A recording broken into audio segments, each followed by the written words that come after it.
Greetings, mortars, and Iokoso to Peinteingu. Today is Friday, but it's not just Friday. It is a day of days. It is days of glorious Peinteingu happenings. Mainly one Peinteingu happening, but it's a bloody good one. The package that I have been eagerly awaiting has finally arrived. I have, of late, been eagerly awaiting Denmark Bear's package. And it has finally arrived. So, we will engage in Peinteingu as per usual. But at some point during the stream today, we shall unbox this mysterious package. Pakage. It's a much more interesting way to say package. Pakage. Hello, Deirdre of the Sorrows, Core Beru, Demon Hunter Beru. Welcome to Peinteingu. Let me know how the sound is. I've modulated the mic. I've removed all of its little safety features because it's not like there's any wind here in the Peinteingu hut. So I've attempted to make my voice a bit clearer and a bit louder. Now I can see that I'm redlining on the little display I have here. I'm redlining pretty much all the time. But I would like to know how it sounds your end. Because recently I have discovered that despite spending €90 trying to fix my fucking phone, the sound on my phone is very poor. I was listening to Tom Barnett, one of Tom Barnett's recent talks in Adelaide there earlier on. Really, really good talk. Fucking love Tom Barnett's content. It's fucking awesome. He's actually a really funny guy as well. Great speaker. But I had the volume up full on my phone, and I was like, why can't I hear this stuff? Like, do you know what I mean? And it seems to be like that a lot. Glorious Friday to you, Defenderu. Mic is hot. The mic's hot. It's too high. It's too high. Okay.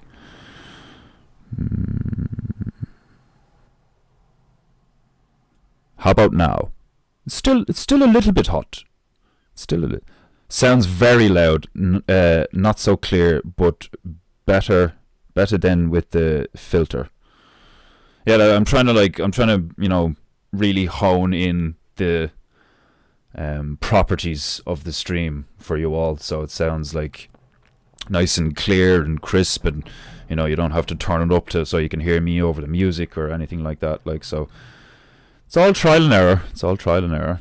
I keep doing these like little test things where I'll like record myself offline doing like just testing 1 2 3 painting, like saying pa, doing lots of p sounds and just like random clicks and pops and stuff to see how the mic registers all of it and stuff, and how it shows up on the stream. And then I'll go back and play it. Like, what if it were farther away and pointed at you? Well, like it says to have it, like I have it pointed at me, and I know what you mean. It's like if I do it like this, but like I think it's supposed to. It's one of these mics that's supposed to be facing you like head on. They say to line it up with the little brand that's on the front of it. But I am the furthest from. I am a novice in the audio department, I must admit. I can hear Defenderu's spit hitting the mic. Is that a good thing or a bad thing? Like, I've turned it down from 100 to 85. So like it's now at the level that I previously had it, but I don't have the fuzzy stuff on it, and I don't have the protector thing and all. Like, so you'll be able to hear me go like, like Peinteingu has now become ASMR. We used to sing over the top of the mic. Oh, like this. Oh, just like That's why you see all the like. I've heard like when fucking uh when you're doing like vocal training and all, especially for like metal music, they get you to be like like, they get you to like really get up in the mic and be like, like the fuck. I always think it's so funny that like I genuinely do love metal, like, do you know what I mean? There's like so many of us, like even on Peinteingu, like 2 Acre, Demon Hunter, like like Stabberoo, like we love metal, like, do you know what I mean? Like, but it's hilarious when you try and just like with no music to accompanying it, you try and replicate the type of vocals that do be in metal songs and in metal albums and stuff, like, and it's like like like yeah. Like, I remember seeing this guy do a clip on YouTube where he was like, "You want to learn how to zombie yell?" And I was like, "What in the fuck?" Like, the belches will blow eardrums. And the first time I'm like, ugh. Like, people are gonna be like, "What the fuck?" But yeah, like, let me know how it goes throughout the stream, and like if it gets too much, I'll turn it down, and like I'll change the settings and stuff like that. Like. But for the moment, I mean, like, you're going to be, like, without the music on, or maybe even with the music on, you're going to be able to hear, like, stuff like... Like, you can hear that, yeah? Like, how loud is that? Can you hear the squitch squitch? The squirt squirt? Can you hear me squirt? Here on Peinteingu, I don't want you to just see me squirt. I want you to hear it. Like... It's like... Have you ever watched the Peinteingu streams? You can hear that guy squirt from fucking across the room. Like, oh fucking hell! Like, Owen's trying to be less vulgar and obscene, and I'm just like, yeah, fuck that shit. I'm Irish. I have an excuse. Like, the sips. That's going to be the important thing. Like, be like, sip sip.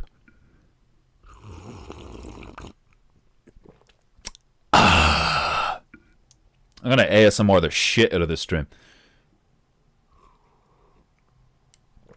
Man, seriously, I've now become addicted to putting honey in my coffee. It's fucking delicious. I should have taken the opportunity to trim my beard and mustache this morning after my shower, but I didn't. Alas, I did not trim. I did not groom myself. I remain unkempt. How dare I? So in metal they do that to get limit distortions on vocal. Yeah, because I see one of my favorite vocalists out of Killswitch. One of my favorite vocalists in that genre is what's his fucking name? Howard Jones. There we go. Ooh, cinnamon in coffee sounds really nice. Try honey and a dab of butter in your coffee. That's funny because I used to put butter and now I'm putting honey, and now you're telling me to do both. That's awesome. I fucking love real butter. I fry everything in butter. I put stuff, like, I put butter on stuff and I'm putting it in the oven. Like, I use butter to reheat shit in the oven. If I have a bit of leftovers, I just like slap it in an oven at like fucking 200 degrees for 20 minutes, and I put like a little triangle of butter on the top, so that melts and then aids in the reheating of everything and all. Like, plus just butter makes everything taste amazing. Like, how fucked up is that when you like catch on to the whole thing of like, you're like, oh yeah, lower your cholesterol, cholesterol's gonna fucking give you a heart attack, lower your cholesterol, and then you find out that cholesterol is the thing that your brain uses as fuel, and it's just like, yeah, that makes sense. Like, what was I saying? Yeah, Howard Jones, the guy, the original vocalist for Killswitch. Well, actually, that's not true. The original vocalist for Killswitch Engage was Jesse. Jesse, I can't remember what his name was. Jesse something, and then they got Howard, but then Howard had to pull out again after like 3 albums or something like that. I think for health reasons.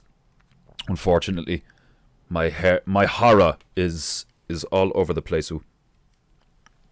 It's just like every so often random strands of hair will like fall down in front of me and start like tickling my forehead and shit.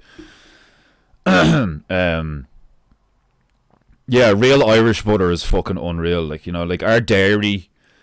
Like how fucked up is that? That your guys' cheese that came out there the other day, like Vox was saying that like 90% of cheese is like totally fucking fake and like plastic and shit and all, like, and part of me was like, oh fuck, because like Pfizer are big here, you know, but like we are in Europe and we have all these like different food regulations and stuff, like, so for the most part, like our food is quite natural and organic. um you know, like at face value, like you go in, you get, like, you know, butter, and it's like genuine butter. You go in and get like the milk. There's the milk here is still like pasteurized and stuff, but I don't think it's like as bad as other things and stuff, like. Um, but like I've become very frustrated on occasion with like trying to figure out, it's like, okay, is this actually fucking real or not? Like the oranges we get here in from what I can tell, a lot of oranges I'll pick up, like they're like, oh, these are from Spain or whatever, like that, they're imported and shit, like, and I'll begin peeling the thing, and what I notice is like, it's like you can tell they're like growing oranges synthetically, you know, either that or I just literally, like, I'm totally ignorant to how oranges grow on an orange tree, but like I've never seen an orange grow out of the bottom of another orange. And like those are the types of oranges we get, where like you can almost see another orange. It's like oranges growing out of oranges, growing out of oranges, like fucking Russian dolls or some shit. And there's no seeds. There's no pips or seeds in them. And I'm like, that's clearly, you know, GMO or whatever. Or like maybe it's not. Maybe they've just bred it to be that way. Because I know you can do stuff like that with plants and vegetables and fruit and all this stuff. Is like if you interbreed different types and use different soils and, like, you know, additives in your soil and stuff like that, you can produce like different food items with different qualities and stuff like that. Like, you know, so like I don't know, I haven't done my research, but like on the face of it, what it looks like is like, instead of just an orange that you would just go bloop and pull it off a tree and you open it and it has that uniform orange shape, and then it has, like, you know, seeds in some of the segments. Instead of that, you have kind of like a bulbous oblong orange that at the top of it almost looks like another, like, almost looks like the orange you're eating grew from another orange. And I've often looked at them and been like, this isn't right. Like, and another thing I've noticed actually is when I eat those oranges versus eating something that I know for definite is more than likely a real orange. If you've ever had like sweet orange juice, like, you know, like kind of like fake orange juice, something like Capri Sun, you know, like an orange juice that's not actually orange juice, it's like watered down and sweetened and stuff like that. Like, I swear to fucking God, that's what some of the oranges taste like. I'll bite into an orange and I'm like, this tastes like Capri Sun. It tastes like water that has had essence of orange added to it. It doesn't actually taste like genuine orange juice. Haha, I was supposed to edit the retarded sentence. Sorry about that. Wait, which one? Hold on a sec. Which sentence? What if it were further away and pointed at you or so? Like, I was supposed to edit the retarded sentence. Sorry about that. No apologies necessary. Our oranges never have the lovely green vine thing. Yeah, like I've noticed that. Like, do you know what I mean? Like you have to genuinely seek out like actual organic oranges that have been plucked off a tree. Because most of the oranges that you see in these packages or in these import things, or it's like, you know, grown sustainably or any of this shit, like, they're not real. You know what I mean? And it's like, it's really mind warping to come to that realization where it looks like an orange, it tastes like an orange, but that's what it is. It looks like an orange. It tastes like an orange. It feels like an orange. It smells like an orange. Oh yeah, orange. Fucking, but it's not an orange. you know. And like I've often thought that as well, like, you know, just like that with food and GMO stuff and all like that. Like, I have a strong suspicion that the timeline we're living in now, like, you know, everyone who's alive right now experiencing this realm at the moment, I think we live in a time where there's loads of people in our environment who look like people, sound like people, smell like people. You know, like, they look, sound, smell, have the appearance of a person, but it's not a person. You know, I genuinely, like, I don't know if I believe that 100%, but like, I have my suspicions, is what I'm saying. Like, I definitely have my suspicions of, like, there's just like, and it could just be like they are actually human, but they're vacated because of their life choices and their behavior and such. But like, I genuinely have suspicions that there's been like genetically modified humans like disseminated into the populace who think they're they genuinely think they're a normal human, because why wouldn't they, you know?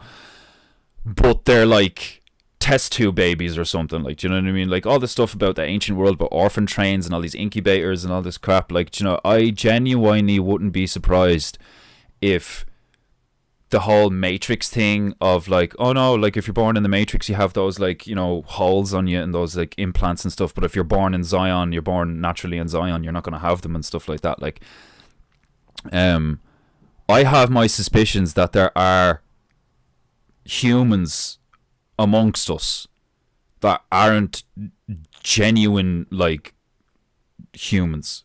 They're like they're like man-made humans. And I'd say that's one of the things that has, like, you know, exponentially increased all of this like degeneracy and sin and fucked up inversion and stuff like that, is like, just like a government that is corrupt will send foreigners into another country under the guise of diversity and inclusion and, like, you know, oh, help the refugees and, like, you know, all this stuff, like, be an international country and be a part of the, you know, the solution, not the problem, and all this stuff. Like, just like they'll do that, but their actual purpose behind that is to like get a large amount of people into an area that will vote in a certain direction so that they can fundamentally change the landscape of the culture or whatever like that. Like, I'd say they've done that as well. I'd say they've like grown a load of humans in a lab and then like put them in orphanages or something, like, you know, or like, you know, when you go into a fucking hospital and there's like all these newborn babies, like, what if they just like, there's like I don't know how big is those rooms or whatever, like, you probably have like 20, 30, maybe 50 brand new babies in these like little incubators, or not even the incubators, just the little like pod things. And like, it would be so easy for like people in control of the system to just like essentially show up in an ambulance, or like, you know, even just like the back of a car or something, like, and just like bring in a baby from some kind of corporate entity that nobody fucking knows about. Like, you just bring in a baby and you just put it in there, and when the nurses and the doctors are all like, oh, whose baby is this or whatever, like, you just go like, you know, oh, the baby was brought in by a homeless person, or like, you know, oh, this baby was discarded, or like, you know, and they're like, oh no, like, you know, like, it's like, I'm probably talking out my arse, like, do you know what I mean? Like, don't, like, take everything I'm saying with a grain of salt, please. Like, do you know what I mean? It's like, I don't know any of this for a fact. Like I said, I just have my suspicions that, like, because I know how shit actually works in terms of, like, when you look behind the curtain and you're like, oh my god, you fucking dirty bastards, you sly motherfuckers. Like, you know, you start logically thinking all this stuff out, where it's like, okay, well, it'd be fairly easy to do, like, X, because if you're in control of the system, then you could just, like, you know, move product here, or lie about this, or make up a report here, or like change somebody's name, or fucking like the amount of kids that go missing, the amount of kids that are trafficked, you know, it's like, it really is it's a very dark world, the whole world of like children and what happens to them internationally and culturally, and like how they're treated in different cultures, how they're treated by different government bodies and entities and stuff like this. Like, and it's one of those things that's really like, you know, humbling and makes me feel grateful that like I had like a fairly normal life, you know, middle class parents, middle class life, you know, parents, they fucking like mom, dad, younger sister, dog, you know, 2 family cars, fucking, you know, it's just very, very generic up until a point, and then in another sense very archetypical and generic because I just became the child of divorced parents, like, you know what I mean? So that's another fucking, like, you know, well, they typically act like this, like, you know. And now I'm just rambling. Or honey with the comb would serve a similar purpose in coffee, fat wise, that is. Yeah, that's probably why I feel like I do genuinely feel the last 3 days a lot better than I did like for the last 2 weeks. And in the last like 4 or 5 days, I did a workout last week and I haven't done one since, and I did a workout this morning, and I feel so much better. Like, I'm still kind of sore, you know, which is a good thing, and like depending on what kind of sore. Like, my traps are still a bit tight and stuff like that, but like, you know, I am sitting down. It's like the putting the honey in the coffee has and this also, not just putting the honey in the coffee, making sure like I've tested this theory out over the last like say 48 72 hours, and there seems to be some validity to it. Don't drink with your meals. If you regularly experience stomach issues, excess gas, you know, cramps, like any sort of like digestional discomfort or problems, if you experience that regularly, you might be drinking too much with your meals before or too soon, before or after your meals. Do not drink with your meals. Especially don't just drink like a lot of milk or water or something, like, because it dilutes your stomach acid and it makes it harder for your stomach to process the meal, right? That's why a lot of cultures, what they do is they'll eat and then they'll have like a shot of vodka or something, because that actually aids in digestion. It was funny because I remember watching an anime one time, and there was this character who was saying that he was going to have this lovely steak dinner, and then as a digestive was going to have a tumbler of whiskey and a cigar. And like, I've heard this a lot, especially from Asian cultures, where it's like alcohol and tobacco are actually really good for you in small doses. And that's like one of the things that I find fascinating in general about life, where it's like you have all these things where it's like, oh, this is bad for you, this is good for you, this is bad for you, this is good for you, and all these opinions and all of these, like, you know, supposed evidence or examples and shit. But just like it quite often is in other cases, the truth is actually in between, where it's like, no matter what you pick, even if it's fucking like snake venom, if it's the right quantity, it can actually serve a productive purpose, a positive purpose in your body, like, you know. And I've heard stuff like that all the time, where, like, you know, for example, there's a known treatment that's been around a long time where people will go to a person who does this treatment. I don't know what it's called. But what they do is they, like, I'm trying to word this correctly, because they apply, they tweeze, they have like a jar of wasps or bumblebees. I think they use wasps. I'm not sure, but they might use bumblebees as well, because bumblebees actually have a venom in their sting that they leave behind, whereas wasps just like jab you and fuck off. But they apply. It's kind of like almost like a natural acupuncture with like the added effect of like whatever chemical is in the stinger.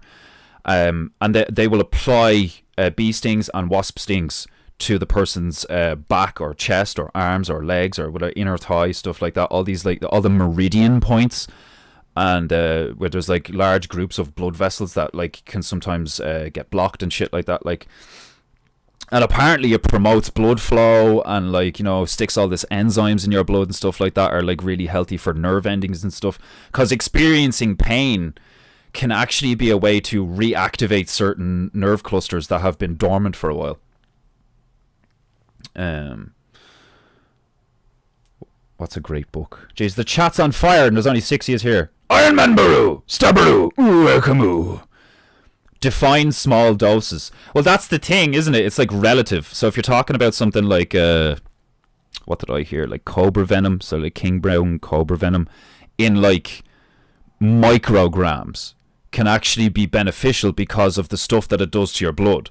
But then obviously if you have like something like a milliliter or a few milliliters of it, it literally takes just a few drops of a substance like that to like kill you in a few hours, you know? And then there's all these kind of like necrotic and was it necrotic? There's necrotic and neurotic. I can't remember, because there's one that attacks your nervous systems and then there's one that attacks your blood vessels and your like your actual tissue. So there's one that will cause you to like the venom like starts eating you while you're alive. The venom digests you essentially. And then there's other ones that like attack your nervous system, so your lungs shut down, your heart slows down, like, you know, you'll lose motor function and shit like that, and you'll just collapse, pass out, and die. So it's like, think about it. You could, like, vodka is technically poison, but only if you drink X amount of it. You have a shot of vodka, you probably feel really good, and it will aid with digestion. And then you have one cigarette with that. If you don't smoke regularly, and you have one cigarette with that, and it will give you a energetic boost because the buzz from the nicotine and stuff like that. But it's when you do those things too much and you develop because they're addictive. Because, like, think about it, right? Why is something addictive? Because there's a property to the substance that your body actually really likes, you know? So it's not just bad for you. Your behavior with the substance can be bad. It's like everything. It's like the difference between, like, it's the same thought process with like guns and fucking just like all known alchemical reactions in food and like all these like supposed poisons and shit. It's like it itself is simply a substance with certain properties, and because you have an alchemically powered vessel, imbibing or ingesting or coming in contact with, metabolizing through your skin or whatever, all these different substances to certain degrees have varying effects, you know? Like anti-venom is made from venom, you know? So, like, I know you like define small doses. I don't fucking know. Like, depending on how, like, you take something like snake venom, like I said, it'd probably be something like micrograms, like a minuscule amount of the substance would probably aid in blood flow, do all this stuff, or like, you know, fucking, or make you really sick, and like force like a purge, but not actually kill you.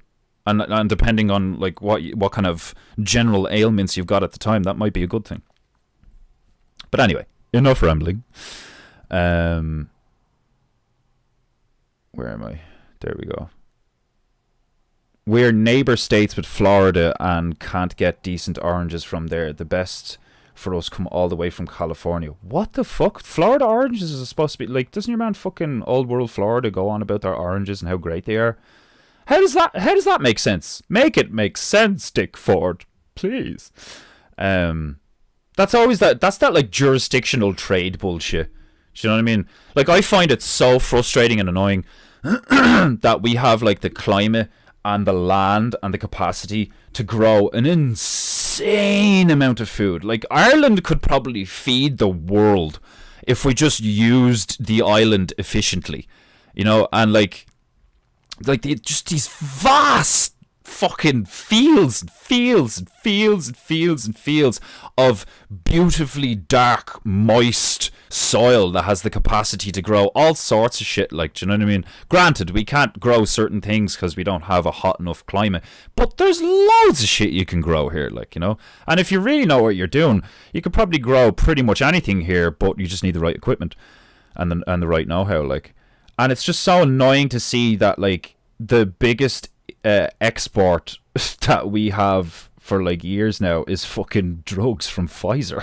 Like, it's it's such a shameful thing culturally, like in my opinion, where it's like we're known as the fighting Irish and we're welcoming and we're fun loving and you can't psychoanalyze us and we're magical and all these things and blah blah. But like we're also some of them like we're really Jewy. I think the Irish and the Israelis have like a lot in common. You know, like in terms of like underhanded behavior and stuff like that. However, I think it's actually a result of the size of the population compared to other populations. Because like the whole David and Goliath thing, like if you're used to being outnumbered and if you're used to being oppressed or whatever for any reason or whatever way by a group who are like, you know, far greater than you in number and have access to more tech and shit, or like better tech and stuff like that, it's like what I've spoken about on the stream before, where I'm like, okay, so you believe in the concept of honor, you behave as if you have honor, and you try to uphold your honor and all this stuff. Okay, what are you going to do when you face an enemy that doesn't believe in honor and has no honor and doesn't care about the concept of honor? What are you going to do then? Your honor might get you killed. Your honor might be the thing that actually leads to your demise, right? Trying to be prideful and uphold your honor might get you and your family and your whole fucking country killed and enslaved or whatever. So what do? You act accordingly. I really like that phrase, act accordingly. You know, use logos, use logic to act accordingly in any given scenario. And if you're outnumbered by a horde of, you know, ideologically opposed people who, you know, outnumber you and for any given reason like dislike you or hate you, or like, you know, because you get these like propaganda driven ideologies where it's like, you know, the fucking Israelis call the Israelis call the lads in Gaza like orcs and shit or something, or was that the Ukrainians calling someone else? I can't remember. But like you have cultures like that where like, oh, they're not human, they're like subhuman, and it's like, Jesus, that's some claim, isn't it? Like, yeah. So if you're the smaller group with less resources who's being attacked by a larger group with more resources, and not only are they trying to conquer you in like a physical and like warlike way, they're also trying to conquer you in an ideological and cultural way where they're like telling other cultures that you guys are like muck and like subhuman and shit. The logical thing to do would be to temporarily forego honor to deal with this problem, you know, and you would employ strategies that like you would probably feel great shame in, you know. I mean, like, I wouldn't feel great about sneaking into a barracks and slitting the throat of soldiers in the dead of night, but I'd do it if I had to, you know. Like, no, I'm not saying I'm gonna like, I'd never join an army, like, unless, well, never say never, but like it would take an incredible amount of evidence of a moral, justifiable reason to go to war to get me to go to war, you know. And even then, I'd be like, why don't we just let the war come to us and like hold fast? But like King Theoden, let them come. Fucking like, I kind of lost my train of thought there. Apologies. I've got a lot on my mind. I'm really excited about Denmark Bear's package. I just, every time I say Denmark Bear's package, I just laugh. For those of you who have only joined in the past few minutes or didn't hear me at the start, Denmark Bear's, I've recently been eagerly awaiting Denmark Bear's package, and it has finally arrived. So we're gonna be doing a live unboxing on Peinteingu for the first time ever. Today's episode 107 of Peinteingu is a historic day for Peinteingu. Our first unboxing. Ah yes, the goo must flow. Rika and subscriber, or you have no honor. I'm like, Stabberoo, I'm gonna like, one of these days I might like just make a fucking foam board version of you holding up the like and subscribe sign instead of Carlos. Carlos, like, he's taking your job, man. Do you know what I mean? Like, you fucking. Oh, he's all sad now. He's pouting. How can you tell if a tiger is pouting through a giant aluminium bucket and sunglasses? I'm a demigod. I can tell. Do androids dream of electric sheep? I have never read the book, and I've only ever seen Blade Runner once, but I'm really interested to go back and watch Blade Runner again and then watch the new one. There's something so cool about... like, I know this is a mad thing to say, but it's true for me anyway. I'm sure it's true for many people, where like there is something genuinely intriguing and tempting and like enthralling about the Judge Dredd, Blade Runner-esque, you know, they generally are dystopian, but like the dark city with the neon lights and it's constantly raining, and you know there's like cyborgs and genetic modifications and stuff like that. Like, you know, like I was saying at the start of the stream, it's like things aren't just bad or just good. Like, they have polarizations. Like, do you know what I mean? And like, thing about it, like, you know, as an artist, like, do you know what I mean? If I had some horrific accident tomorrow and lost both my arms, and somebody turned around to me and was like, okay, well, we can give you like cybernetic arms that will like almost be better than your like original arms, because they can do more shit. You know, like, I'd take it. You know, like, obviously now we live in a timeline where that stuff would only be available to really hyper rich people or whatever. Like, and like the timeline we're in now, it would probably be very Deus Ex, very Blade Runner. And it would be horrifically regulated by psychopaths, and there would be all sorts of scams, and there would be like, you know, horrible side effects to all sorts of like illegal implantations. There'd be a black market, all this shit.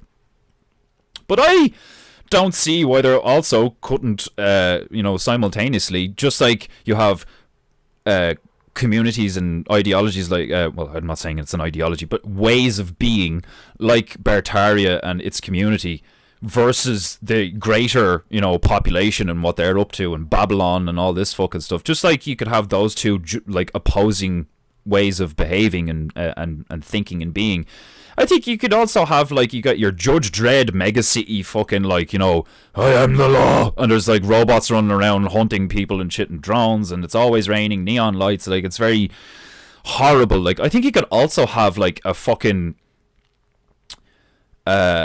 divinely inspired moral version of that, where like people start to take the human form and improve upon it in a way that's not as invasive, you know, like for any of you who've like ever seen or heard of or played Mortal Kombat, there's a character in Mortal Kombat called Jax, and he's this black former Marine who's got like cybernetic arms, but the only reason he's got cybernetic arms is because he was like fucking jacked and like a force of fucking nature, and then got his arms ripped off. But and like they replace, you know, they give him new arms, and like, and then he's like, oh my god, these things are fucking amazing, like, do you know what I mean? And it's like, you can have both. You can have this like horrific, horrifying body modification dystopian world, and then at the same time you could have like augmentation, where you don't necessarily like you don't modify and bastardize and butcher this, you know, divinely created version of ourselves, like, you know, our natural being, but instead you just add to it, you know, and you add to it in such a way where if there is a problem you can remove it. And I'd say there's going to be a fucking huge shift in like the next 100 years or something, where you have people who like, they won't like, don't get me wrong, you already have people who are like, cut my arms off and give me fake arms, do it now. I think that's insane, you know what I mean? Like, I wouldn't sacrifice what I was given naturally for potentially something better. But if something was taken from me, or if I made a stupid move and something happened to me, and then the option to replace it with something fake, with something synthetic, I think I'd take it, But anyway, that's another fucking tangent. Yeah, I've heard it's a great book. The fucking Do Androids Dream of Electric Sheep. My father had some really good books, which oddly I never saw him read. I would say really good books. I can't actually remember. Like, I know there was Dune and stuff like that. There was a book called The Eighth Day that I briefly remember reading, and like I didn't read it. Like, I got maybe like fucking 20 pages into it or some shit like that. But I remember being on my bed, and I was still like, what, fucking pre-20s. It had only been a few years since my father had left, and we had all this stuff in the attic that belonged to him and stuff, and one of them was a pile of books in a box. And I was like, oh, I'll start reading some of these, and I'll like start reading The Eighth Day by Isaac Asimov. And yeah, I like, even though I like at the time was like, regularly consuming porn and stuff, there was a section in the book where I was like, this is fucking weird and graphic in a way that I'm like, this, like, who? It's the same as, like, do you know when you see like anime porn or hentai or something, and you do think to yourself, imagine being the guy that drew that. Like, that takes time and effort and like creative consideration to, like, I'm going to draw the shaft like this, and here we go with all the the vaginal fluid coming down here, and like I'm gonna fucking do the pubic hair like this, and they actually have to construct it, like, do you know what I mean? And then like do lots of frames and stuff. Like, it's like, what kind of fucking warped mind wants to create something like that? Like, you couldn't pay me stuff, like, do you know what I mean? Fucking retardedly happy looking bears getting their hands stuck in a beehive. Like, I'll never understand why someone like with that kind of physical talent, or even like, fucking like trained, discipline, craft, skill, whatever. It's like using your powers for evil. Like, do you know what I mean? It's like, if you could draw stuff that good, why are you drawing tentacle porn? Like, do you know, like, what the fuck? Like, oh, it's horrible. And it's the same thought process behind that. It's like, if you're really creative and good at writing, then why are you writing like smut? Funny you mentioned that, Deirdre, because I was thinking these NPC type people could be androids, or the closest thing to them. Yeah, like, do you know what I mean? Like, you do look at some people and you're like, that's not human. That's a fucking demon wearing a human skin. It feels like they are body snatched. Yeah, it does. Like, do you know, like, you can see it in them, you can hear it in them, and you can feel it off them, where you're just like, something's up here. Blade Runner was based on that look, on that book, I believe.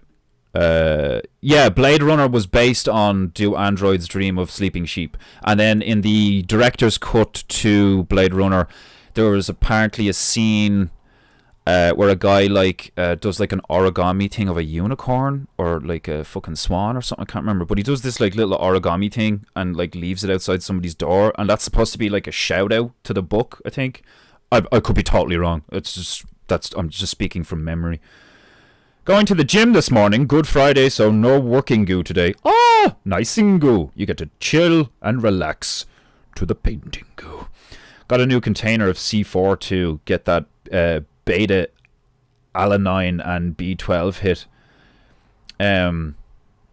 Is that C4 stuff like even semi-natural? Like what's the difference between taking C4 and drinking like a can of Monster, apart from the sugar and stuff? Like, do you know what I mean? But it's like, is that stuff not just like synthetic chemicals and shit like that? Like, would you not be better off like trying to get like get your hands on some actual, like, ginseng root and like actual turmeric and like, fucking make some kind of poultice or fucking smoothie or some shit like that? Like, like, I'm always like, anytime Owen's like fucking like, oh yeah, I take a I take a bit of that powder or whatever. Like, what's his one called? I don't think it's called C4. It's like another name or some shit like that. It's like a military thing. And like, sure, I'm like, if all these like fucking Marines and stuff are using it, well, that's actually no, that's not logically sound at all. I mean, like, just because just because an infantryman consumes something doesn't mean it's healthy. But like, they are jacked. I felt a bit gay earlier on because I've recently felt a bit under the weather and a bit thin.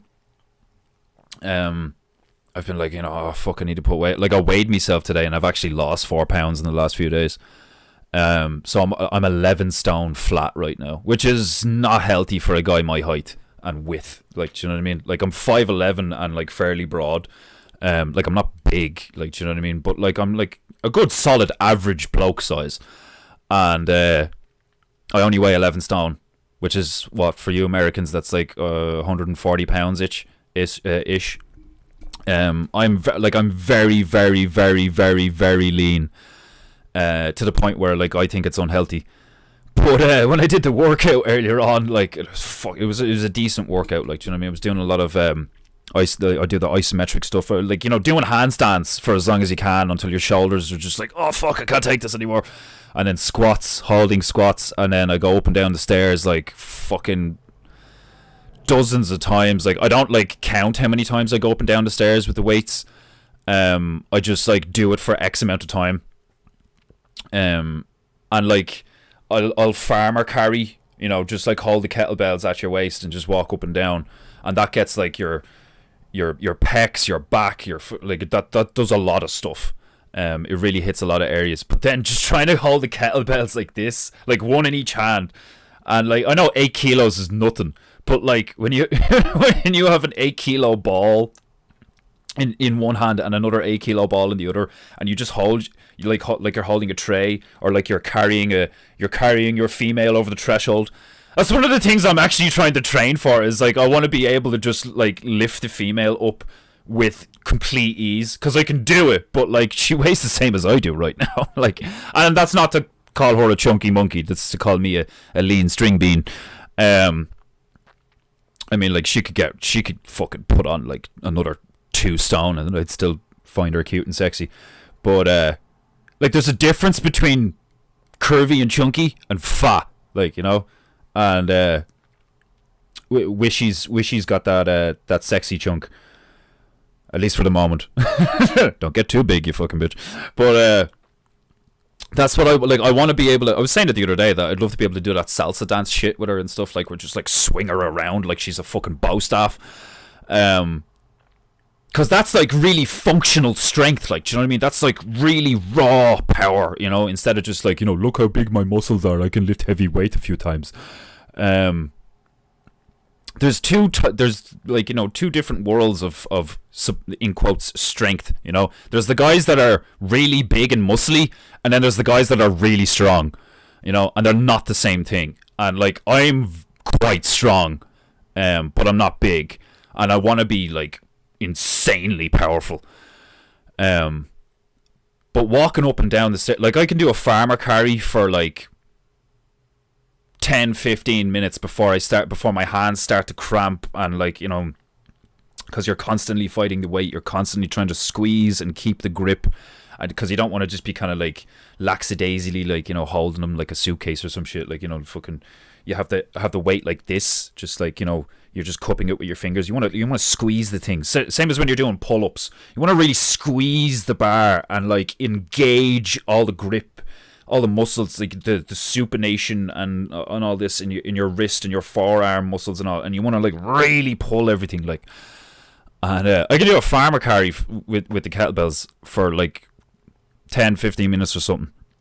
But if I just walk up the stairs with an 8 kilo ball here and an 8 kilo ball here, and I'm just walking up the stairs and walk back down the stairs, man, after fucking 30 seconds, my biceps, I feel like they're gonna fucking burst. Like, the whole isometric training thing is like really the way to go, I think, in a lot of ways, if you really want to develop that mind-body connection. and at the same time build like very dense muscle. You know, you want that like, you don't want big muscle full of water. What you want is dense, hard muscle that's capable of full range of motion. So it's still supple and like maneuverable and stuff. But when you tense, it's like fucking rock hard. Like, and long and the short of it was the reason why I felt a bit gay is because like I did a pretty intense workout, and then I was fucking pouring sweat and I was taking everything off, and I kneeled down in front of the mirror because I have my left shoulder is off. I got kicked out of a tree when I was very young, and ever since then my left shoulder's been a bit like it clicks and it's a bit off and shit, and it tends to hang a bit different. So I'm always trying to look at the symmetry of my shoulders to try and, you know, increase the health aspect. You know, increase the. I don't want to be old and like, you know, can't really use my left arm like, and I was sitting in front of the mirror like that, and I was like, fuck. When I get a pump, I still look like shredded. like I do. Like I look like really fucking strong and shredded, but like I don't feel like that. Like, you know what I mean? But at the same time, I literally look like I've cut weight for a fight, which is not healthy at all. You know, I need to drink like way more water and shit, like, and obviously consume a lot more honey because it's delicious. But yeah, I kind of need to pay that gay away because I was like, oh yeah, I've still got it. You know, like, I wonder, Mr. Fordu, about lab-grown infants, maybe the Cabbage Patch infants and the incubator babies from the World's Fair. Blade Runner was a concept in Do Androids Dream. The author was off his rocker, Philip something. Yeah, like a lot of these like really prominent, famous stories were written by like fucking psychos. Like, necrotic or necrosis is dead cells. Yeah, so there's necrotizing venom, I think it's the term, and then is it necrotoxin and neurotoxin? I can't remember. There's two distinct types of venom, where you have these snakes and other things as well. Like I think the platypus. Like for those of you who don't know, platypuses,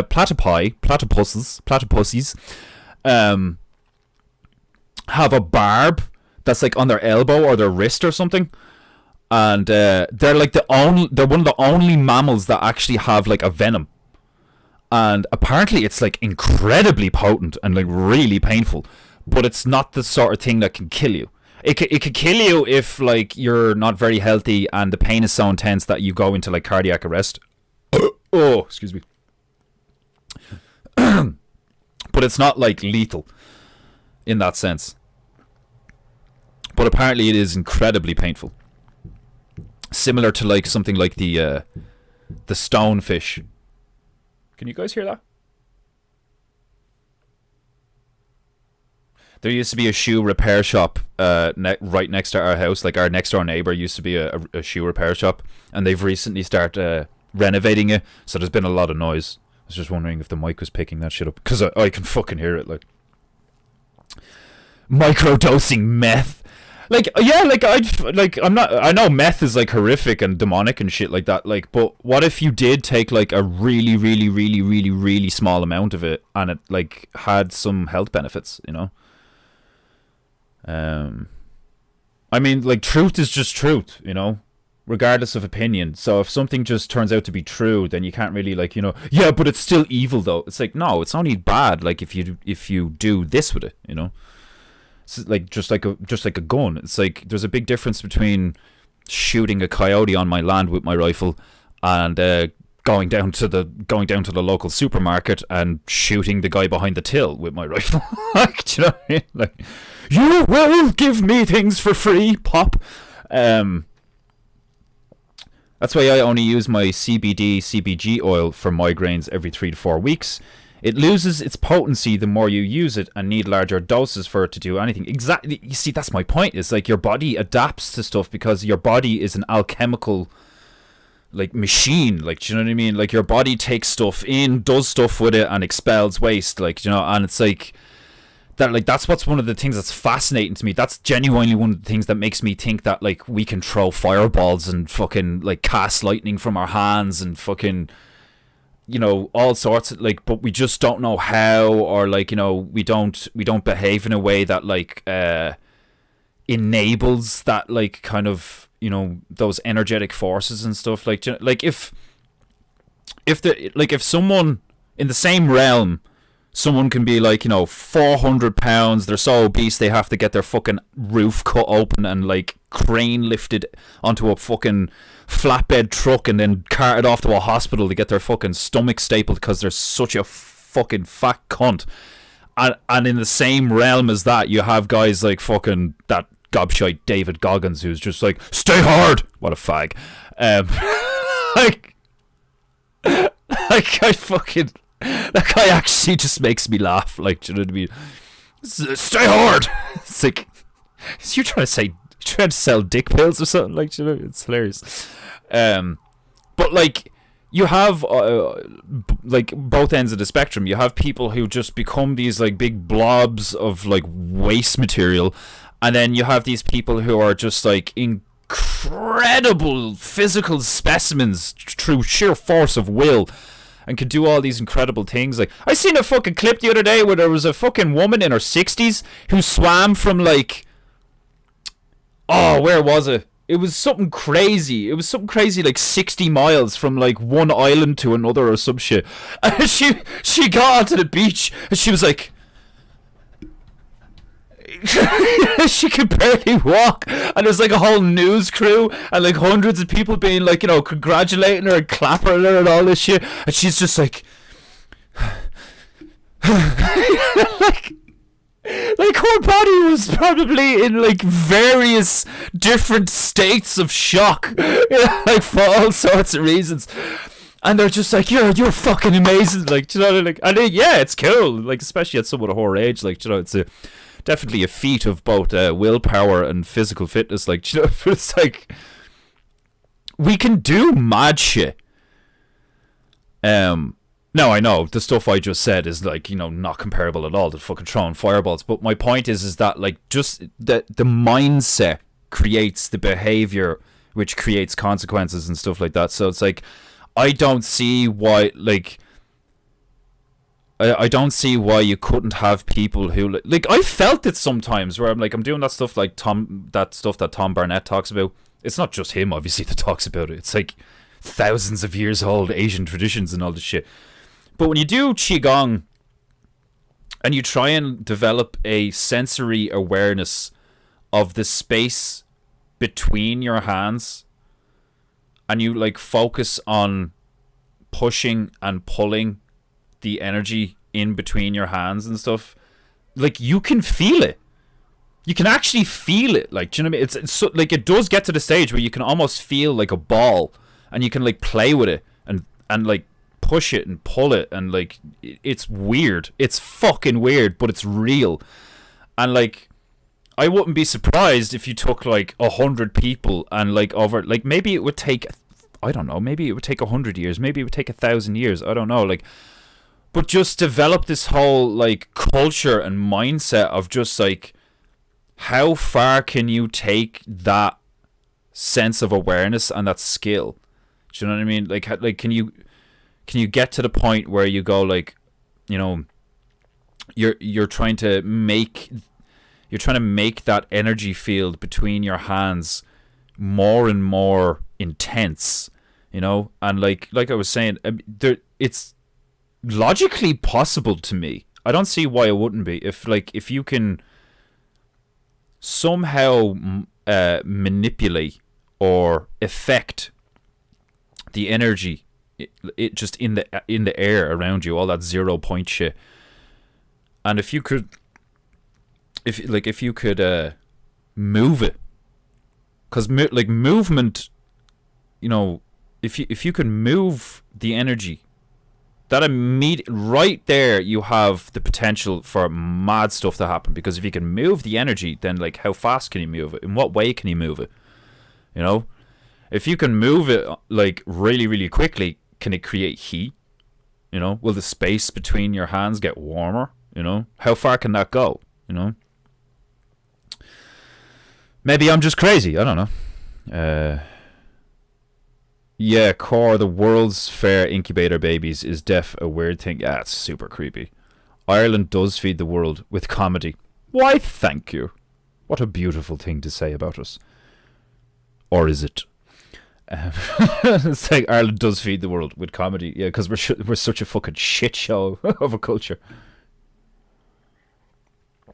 Everybody loves the Irish. And the Irish love everybody. Apart from the English. But even then, we still love the English. We say we don't, but we do. The leprechaun is an archetype which is not all restricted by region or culture. Yeah, it's just that demonic manipulative energy. Denmark Bear, do not apologize for being late because you're probably here 20 minutes and I'm only catching up on the chat now. So don't you dare apologize to me. Don't you dare. Welcome, Denmark Bear, to Peinteingu. Precisely, Diku. Were it not for their piss-drinking antics, we would have less laughs. Clear your schedule if you've not seen Blade Runner 2049. So the new one's worth a watch, is it? Portland basically is mega city but gayer. Yeah, I've heard Portland's like actually like really trash and dark. Maxed out Beru, welcome to Peinteingu. Whoa, did my comment just get gassed? YouTube might be trying to hurt me. Maxed out Bear, what did you try and say? Did you try to say nigger in the chat? The book Twilight Eyes by Dean Koontz. That's some surname. Koontz. Koontz.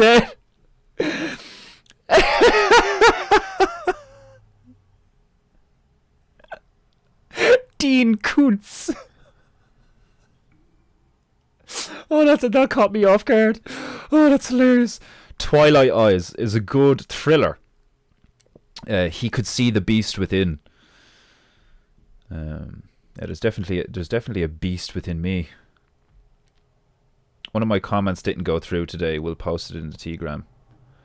That Magnus Climber guy is crazy strong. Yeah, like free climbers that just go up the face of a cliff or some shit. Like fucking man, they could like imagine someone like that just like trying to choke the life out of you. Like they'd probably crush your fucking vertebrae. Like, honey and milk can help put on weight. Milkshakes do some good too and are delicious. Do you know what? Like I've tried to just eat more. I've tried to just like increase my caloric intake through a better like physical, you know, like solids and stuff. But I might try that. I might just try, like the milk around here is quite good because the local stuff, I've said it before, like it's not as boiled and there's not as many additives in it and stuff like that. Like, so the local milk here is quite good. And if I just mix that with a load of honey and like downed like a litre of it a day, I'd probably put on weight quite quickly. Delicious. What is this word? Surely you mean delicious. Did I not say delicious as well? I think I probably said delicious as well. How dare I? I bet Defenderoo only thinks of food when he is hungry. You must channel the average American Defenderoo. Eat food in response to every feeling. Are you sad? Eat food. Angry? Food. Happy? What better way to celebrate than by eating some food? It's cause I'm telling you now, it's cause I smoke. It's cause I smoke. Delicious. I like it. I mean, delicious. I like it. I mean, I like it. I love that. Like, we've developed a culture here at Peinteingu that people actively go, oh shit, I didn't switch out the L. Fuck. Like, I dare to say BB. Blade Runner. I thought it said BB. It says BR. I dare to say BR 2049 is the best sequel of all time next to ESB. What's ESB?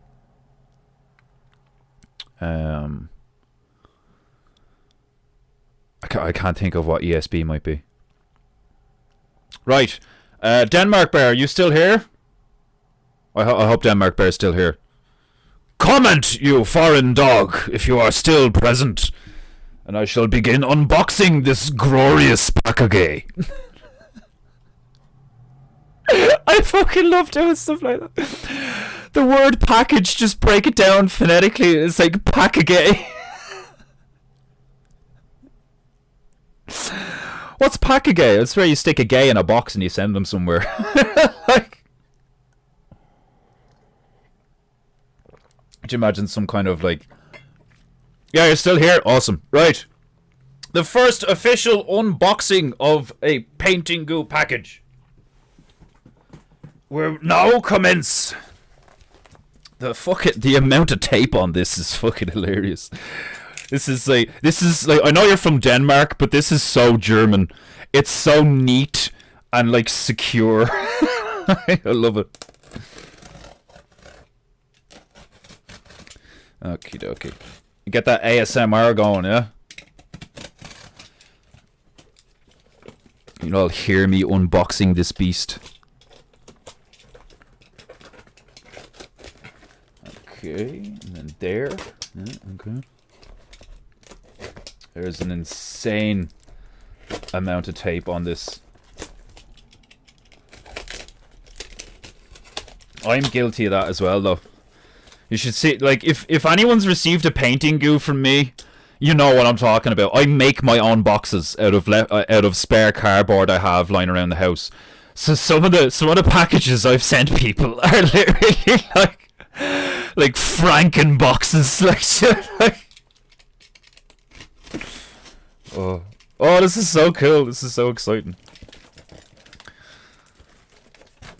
Oh. Everybody gives Denmark Bear some love in the chat for being such a legend and sending me this. I don't even know what's in it. I don't care. I don't care what's in it. Unless you've sent me some kosher lube or something. In that case, I'm going to be like, how dare you? But even then, that would be hilarious. Okay, I'm going to move the mic out of the way for a sec, so I don't accidentally, like, wreck the place. Oh, shit. He says, nearly wrecking the place. Okie dokie. It's like Christmas! Jesus. I wasn't fucking taking a piss when I said this is fucking secure. The fuck did you put in here, Denmark Bear? Okay. Ooh. There's a note! Glorious! Okay, I'm gonna put the box down here for 2 seconds.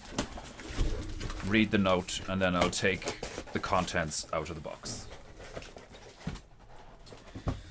Okay, can I read it out loud? You're doxing yourself. I don't give a box. I really don't give a fuck. I mean, like even if someone is like, think about it. Like, could you imagine, like, someone actually had the resources to send me a fucking an envelope full of arsenic or something? Like, come on. I mean, I'd die happy then. You know, like that Anthony Jeselnik cunt. It's like, if someone actually goes through the effort to try and kill my ass because of like whatever reason, then like I think I've done a good job. Like, I've clearly made an impact on the realm. But anyway.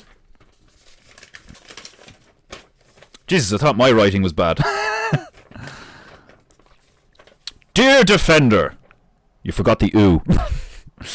Your painting now has the official value of 3 ounces of silver. Oh, wow.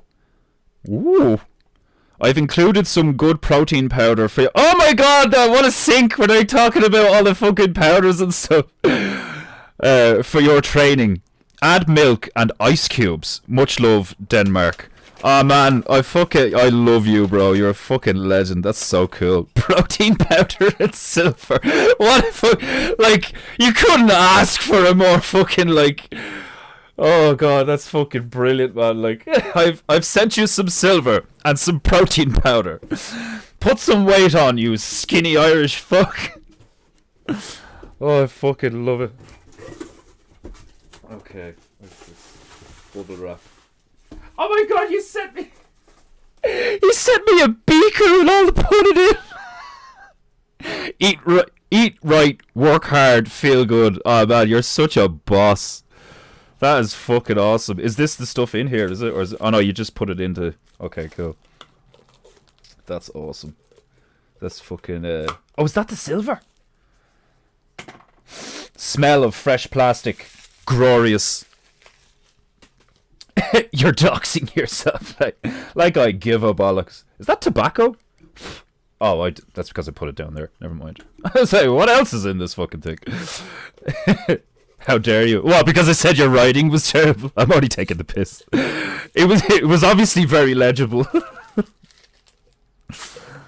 Oh, that's hilarious. I have never had like I'm not a gym guy or anything like that. Like I always do my stuff at home, so I've never had like a milkshake cup and stuff. I've never tried protein powders. I've heard creatine's actually like fairly healthy. Like I've heard creatine's not like, you know, bad for you or whatever. Like, so like, if anyone knows the facts on that, I would appreciate it. Oh god. Oh my god, this is so cool. Wow. Oh my god. Oh, it's so cold. Oh my god. The weight of these. Oh my god, this is so fucking cool. It's from Canada? How dare you? 3 ounces of silver. This is... Man, the weight in that is gorgeous. Man, that is so cool. They're beautiful looking. They are absolutely beautiful looking. You can, like, listen to that. That is fucking deadly. I completely understand why Owen is like, ooh, silver. Do you know what I want now? I want, like, a silver steak for, like, killing vampires and shit, like. Creatine is very important. It's how they measure kidney function. Interesting. Yeah, because I've heard that like all that whey protein stuff and creatine is actually like totally natural and like really good for you. It's just like a powdered version of like it's a powdered concentrated version of like what we get in certain foods. No, I'm not asking if this is if the stuff you gave me is creatine. But I've heard creatine is like good for you and shit. Like, before my transplant, it was 500 too high. Now with the new kidney down to 140. That's mad. That's mad. Like that's such a drastic difference. Like, well, numbers wise, it looks like it, but that's crazy. Like, you know, it's like it's so fucked up that like so many of us don't even know fundamentally how to like just be like physically healthy. We have all these like things to like navigate and stuff, like are you drinking enough this, are you getting these vitamins and stuff like that and all, like, you know.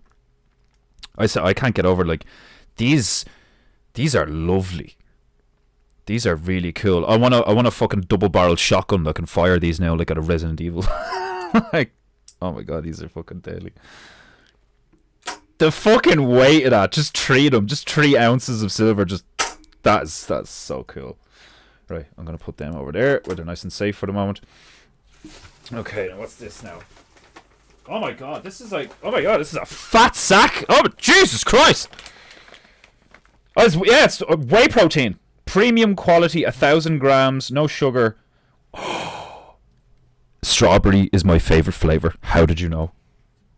How did you know? Strawberry is my favorite flavor of anything. Anything strawberry gets my thumbs up. Strawberry milkshake protein powder. So all you have to do is add milk, and do you have to put the ice in? No. This says to add water. But you add milk and ice to make it like a nice little like smoothie thing. 2 tablespoons of protein powder and approximately 200 and 300 mils of ice cold water or milk. Shake vigorously for 15 to 20 seconds. And then there's a smiley face and it says drink. Preferably after a workout, but our protein powder can also be used as an in-between shake for a protein boost during the day or in porridge. So if anything, like, I should have some of this after the stream because I did a workout today. Oh man, like you don't know how much I actually appreciate this. This is like seriously so like thank you so much. Cause that's like genuinely been like a thing that I'm struggling with the past while is like I managed to put on a stone last year and it's after just like dropping off me and all this stuff cause like I'm so overwhelmed and stressed by like trying to make money and like fucking do all this art shit and I have neglected my temple, and this will be an excellent. This is gonna help so much.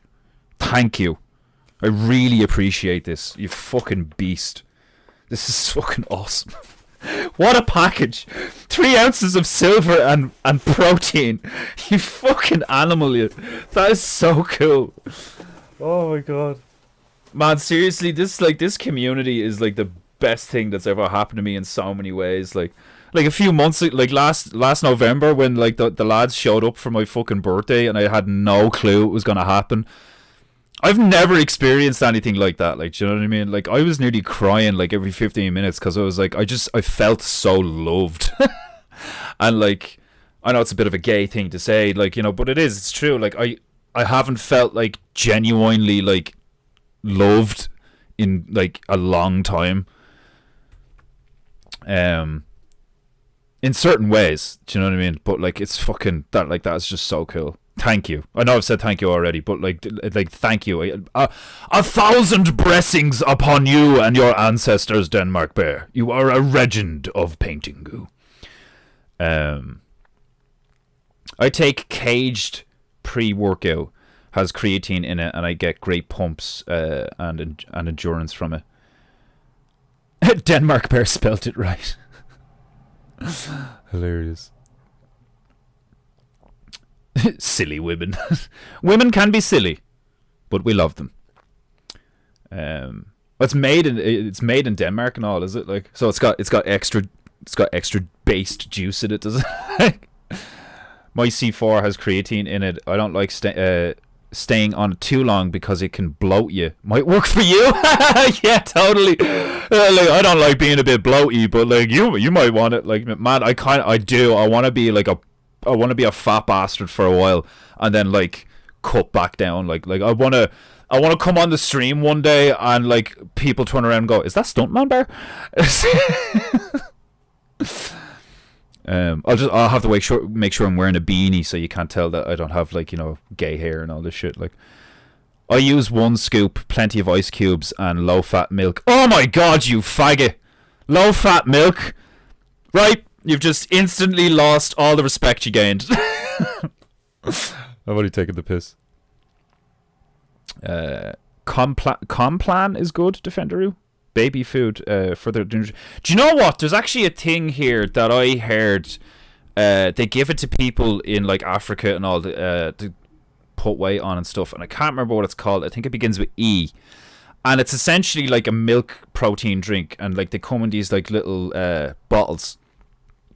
And I heard that like it's like a cultural thing that like in Ireland, like a lot of lads in the gym will like pound that stuff because it's designed to it's designed for babies that need to put on weight like really really quickly because they're like emaciated and shit.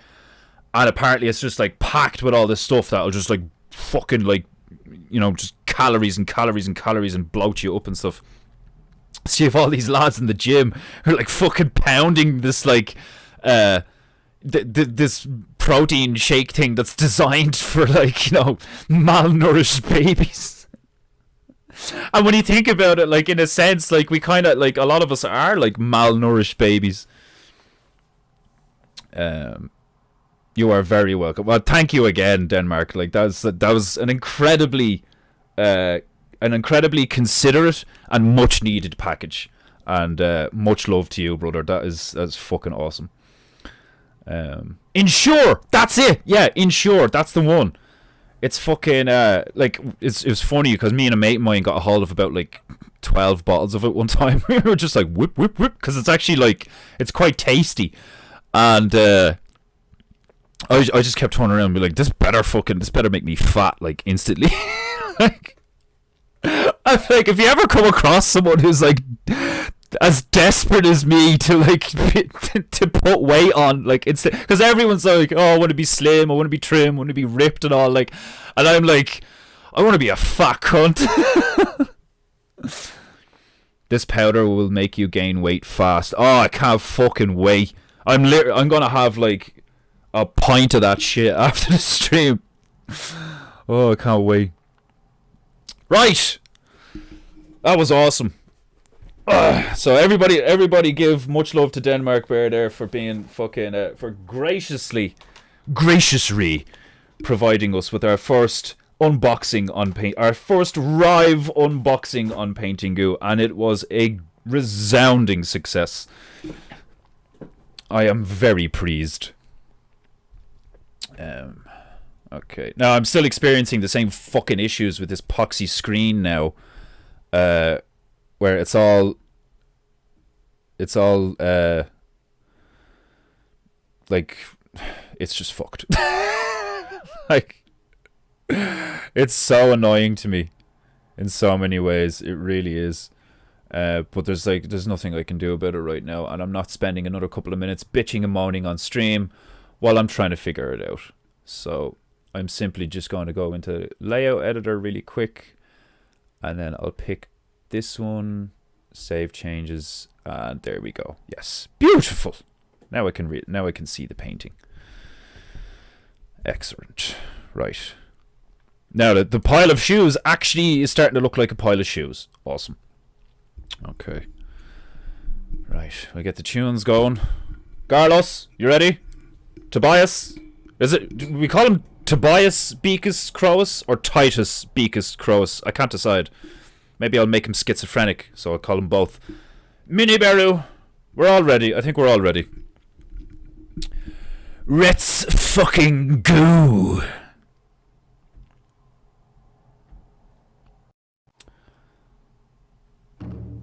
Monday Peinteingu will be watching sumo defense. Could you imagine if it was that effective? like, come Monday, I'm like clearly like after putting on 2 stone or something, like just like. I want, like, do you know, the biggest thing that I want to notice the difference in is my wrists and my hands. I know I have beautiful hands that are made almost like fucking Dick Ford, who said to pluck the strings of a guitar. But I've like my hands are so thin at the moment that there's a gap in between my fingers, and like that's not a good sign.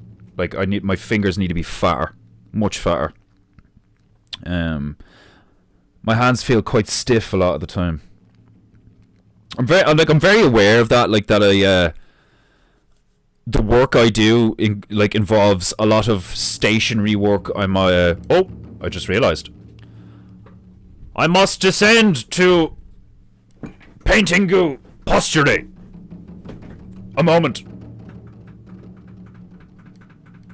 There we go. Excellent. Right. I am now ready to Peinteingu. Oh, did you guys hear those clicks? Can you hear the clicks?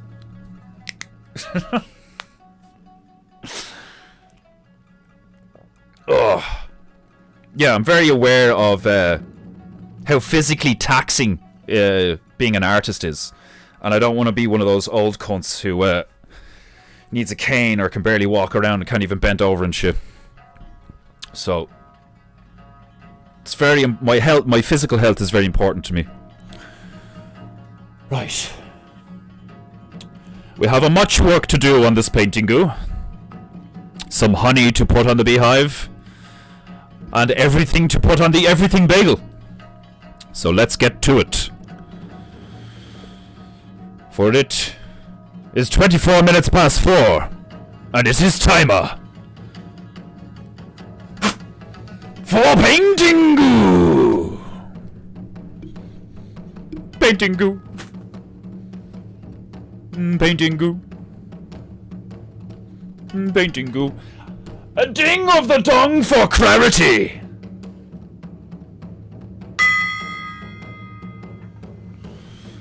Cleanse the chi.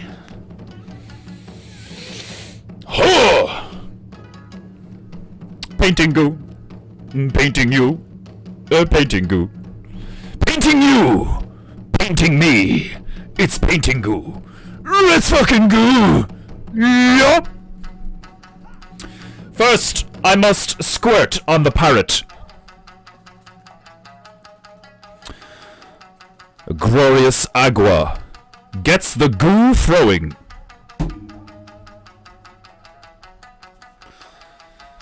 That's the first call of order. I'll leave the shoes alone for the moment, and I'll go back to them and finish them later. Yeah, I'm gonna work on the beehive and the honey for the moment.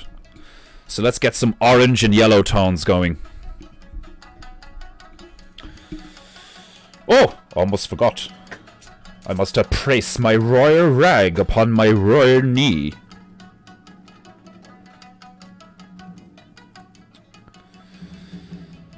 My rag is pressed. My parrot is wet. Now it's time for the bitches. Let's get these bitches wet too.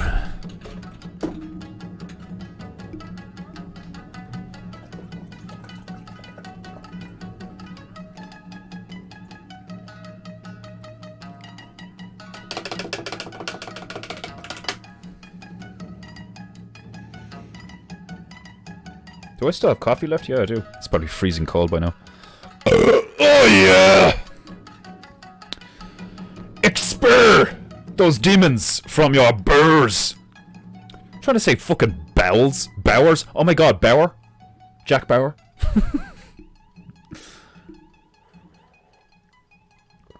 Okay, I'm just gonna neck this because I actually can't stand cold coffee. Do you know what? It's actually not that bad with the honey in it. Generally, cold coffee makes me kind of go like, oh, fuck. But this is actually delicious. Oh yeah. I literally can't wait to make one of those whey protein strawberry flavored milkshakes. Oh my god, I'm gonna love it.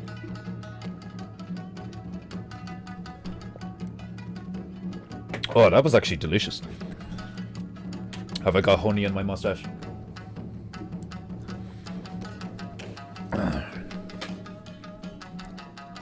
Am I covered in honey? Like a proper bear?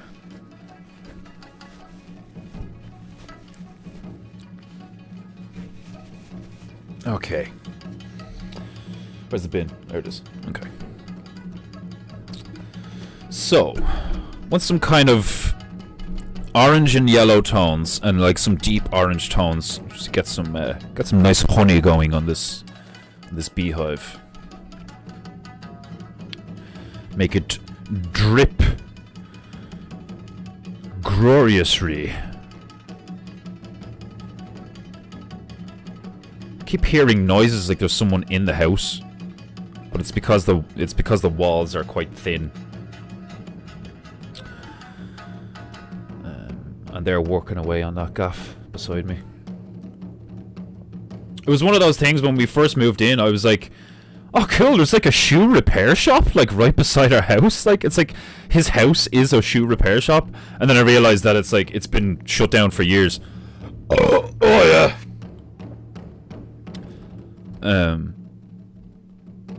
But it was one of those things where I was like, that's kind of unfortunate, you know? And then I started to notice, like, around the town that, like, it's the case with a lot of the stuff, where a lot of the shops are closed and a lot of the amenities are run down and so on and so forth. And, like, there's a really nice old couple down the road who run a...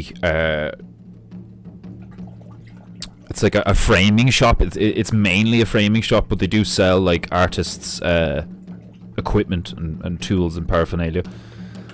They actually had like a few jars, or not jars. They had a few tubs of the Bob Ross's oil paint brand thing. Like, apparently, you wanted to buy one of them. Very expensive stuff. And with shit like that, like I'm only willing to go so far. It's like beyond a certain point, you're not paying for the quality, you're paying for the brand, you know. And I don't pay for brands, I pay for quality. Like Is it worth the money? Why? Because it does X. Okay, fair enough. Is it worth the money? Why? Oh, because it's Gucci. Fuck off. I gave my mint plant in the kitchen Icelandic tea, and now the bastard is taking over my kitchen. That's fucking awesome. Like, you fed it tea, and it just like it just hulked out all over the place. Like, that's awesome. Manrad with the clicky joints. Yeah, like I fucking I've always been like that. And then people were like, you know, oh, don't do that, you'll end up with arthritis and all that stuff, and all. Like, I don't know. I used to, like, again, it's one of those things, like, do it too much, yeah, sure, or whatever. But it's not something I often do. If anything, I only do it when I feel like it. You get the feeling like it needs to be done, you know? You start to feel a bit stiff, and like there is actually like there's a point where like, especially in the joints and the knuckles, like the amount of things I've hit where my knuckles have swollen up, and like some of my knuckles are like slightly bent to one side and stuff because the amount of things I've just like smashed my knuckles against. And when I grip, it's like gravel. Do you know what I mean? Like, it's not that bad, but there's like certain sections where it's like click, click, click, click, click, crunch, crunch, crunch. And that's one of the things that I've been working on over the last year, is like I'm trying to just make my joints more supple, you know, and allow the brood to flow.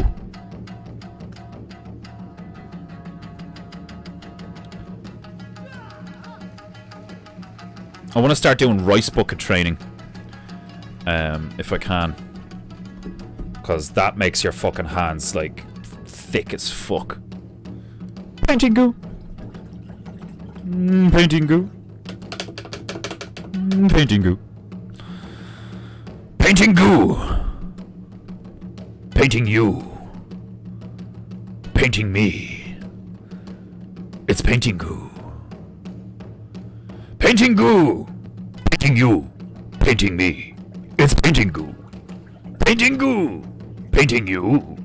Painting me. It's Peinteingu.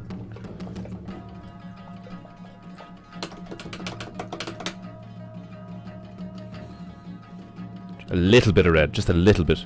A smidge. A rick. A rickle bit.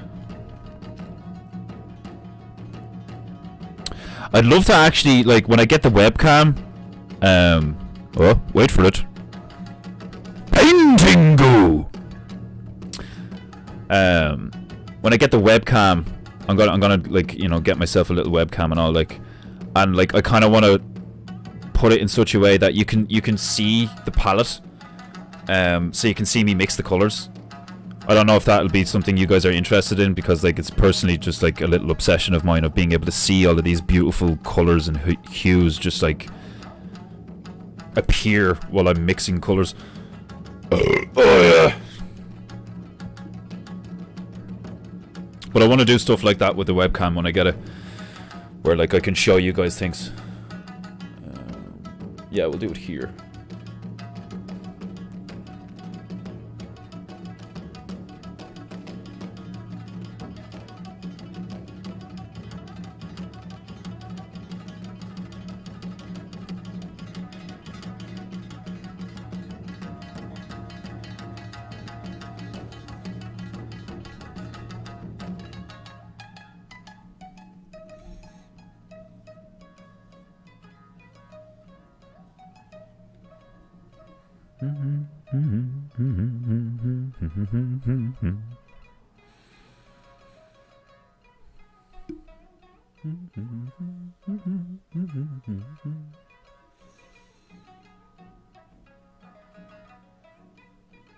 Do you guys, are you guys up to date on Owen? Just watch his stream from yesterday? It was so funny. When I was watching it, he was like, he was saying it to Hoodly Daddle.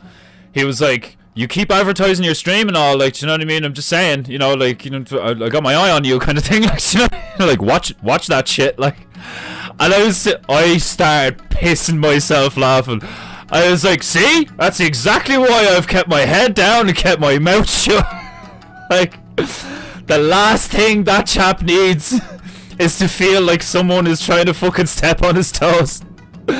And like, I don't know Hoodly Daddle. You guys have said Hoodly Daddle's cool. His streams are awesome and shit. Like, I still have to go check his stuff out and subscribe and all. Like, I'm sure he's a nice guy, but like, I just thought it was so funny. But like, only recently I was like, yeah, I don't advertise the stream, like, other than the Legends chat, like, to like guys who like know me and shit, like, you know, like Scouse and NATO and 2Acre and shit like that and all. Like, like, that's why I don't promote it. Like, I don't want him to be like, who the fuck is Peinteingu? Like, what the fuck's going on here? Like, and I was just like, you see, that's like, I was right, you know. Keep your fucking head down and just make stuff. And if people like it, then they like it, and they'll show up, like, you know. I just thought that was incredibly funny. Like, I need to write him a letter. It's been too long since I wrote him a letter. A lot has happened, and I need to like write him a letter and thank him and stuff. Because the last thing I wrote in, what was the last thing I wrote in? The little short story thing. Well, the last thing I wrote in, actually, I don't think he read it out on the stream. Maybe he didn't think it was that funny. I don't know. I thought it was funny. I sent, you know, the niggle board. You know the niggle board that's sitting behind him in the stream. It's been sitting there fucking months. Bravey Bear commissioned me to do that. Bravey Bear was like, "Oh, bro, you should paint like a niggle board, like, you know, like Google or whatever, like." And I was like, fuck yeah, that'd be cool. Like, so I did a guy, like, you know, I did a nigger on a bike in the word niggle and all, like, and there's like a broken chain that makes up the G's and stuff, or like a broken bike lock that makes up the G's, and I put like 911 on the lock code on the thing and all. Like, I was quite proud of it. I was like, this actually worked out pretty well. Like, so that's like the last thing that I did for like Owen, or, you know, like for a bear that was like for Owen or whatever. And the note that I sent with the niggle board was like, it's like, I did giggle while I painted the niggle or some shit. I can't even remember, but it was just a stupid little rhyme where it's like, I did indeed giggle while I painted the niggle. Like, so like, that's probably why he didn't read it out on stream. He was probably like, what the fuck? Like, but seeing the niggle board there, like, you know, fucking for weeks now, I'm just like, I want to do something else, like, and not so he sticks it on stream or whatever, but like, I want him to know that, like, there is an artist in the community that will paint stuff for bears, like, you know, a bear that paints stuff for bears by a bear, you know. I do want him to know that that I'm here, and that I'm you know, that I want to serve, you know. I consider it a great honor to be among you all, and to like paint things for you and to make you laugh, and like, you know, to have the kind of response that I've gotten and stuff, like, you know, from multiple people, like with the Peinteingu thing and all, like, you know.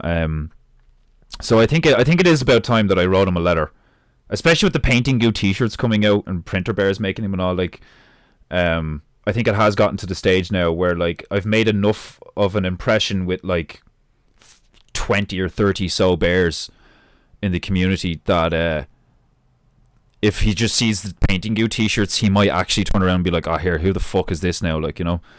So I want to write him a letter and be like, just thank him, you know.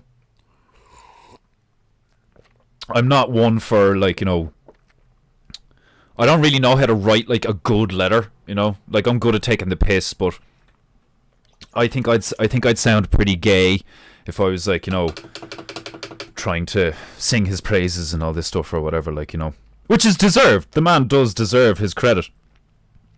But I've, like, you know, I've kept it close to the chest. I've played my cards close to the chest, and I've kept my head down, because I didn't want him to get the wrong impression.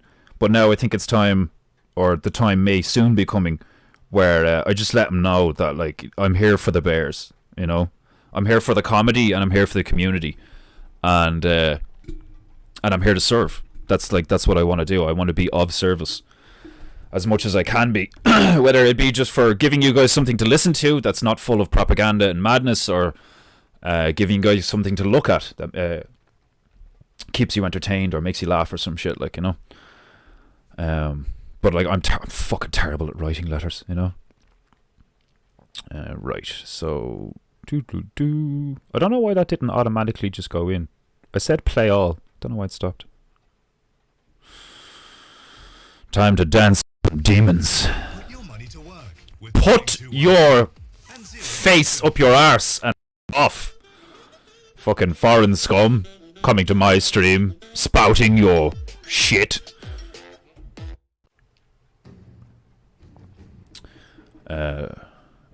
My female cars migros. My female cars my gross. Calls me gross. For I can drink coffee regardless of heat or curd. My female calls me gross. For I can drink coffee regardless of heat or curd. Oh, that's hilarious. Pate.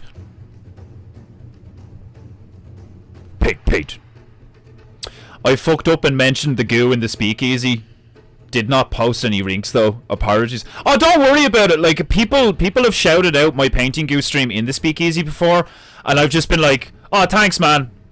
You know, and I'm just like, fucking shut up. Pate. like Joe Gagan, Bowler, like 2 Acre, like loads of the names that like he regularly calls out on the stream and in the chat, and loads of the bears that he's like regularly in contact with, like Scouse, and like Scouse came over and like for my birthday and shit. Stuntman Bear runs hanging with bears, like, do you know what I mean? And I'm gonna be doing a bear of banter tonight with NATO Bear, if all goes well. It should be directly after Owen's stream, but as far as I could tell, there's a hanging with bears scheduled for tonight between Finksburg and Logger Bear, I can't remember. But it said to be determined beside it, so I was like, is that going ahead? I don't know. But I put it up on on the Bear of Banter on the Instagram page anyway. So if all goes well, God willing, tonight I'll be doing a Bear of Banter stream with NATO Bear.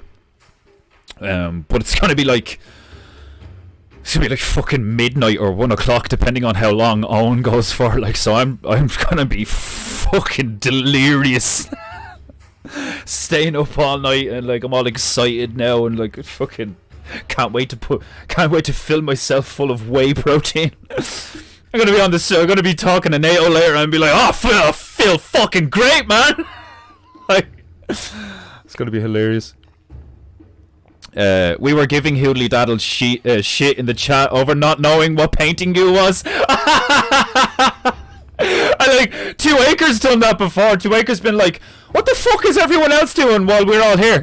And I'm like, "Just shut up, like, just enjoy it, like." You know, like, because like seriously, like it would genuinely annoy me and hurt my feelings. It would upset me if Owen was like, you know, if Owen turned around and was like, "Oh fuck, like here we like Defender Bear is like the new Jim Bob or some shit like that," I'd be like, "Oh fuck, that's the last thing I wanted." Like, do you know what I mean? Because like I am a loyal member of this community for all sorts of reasons and shit, like, you know. But I didn't come here for like ideological reasons. I didn't start watching Owen and regularly watching Owen for ideological reasons. He spoke what I believe to be the truth, and he was hilarious. And for 7-ish odd years, maybe even 10 years before I found Owen, I'd started to become depressed because like I was such a fan of comedy. I was such a fan of stand-up comedy that it really fucking depressed me when I started to notice that comedians were towing the line for political reasons, and it genuinely really got to me.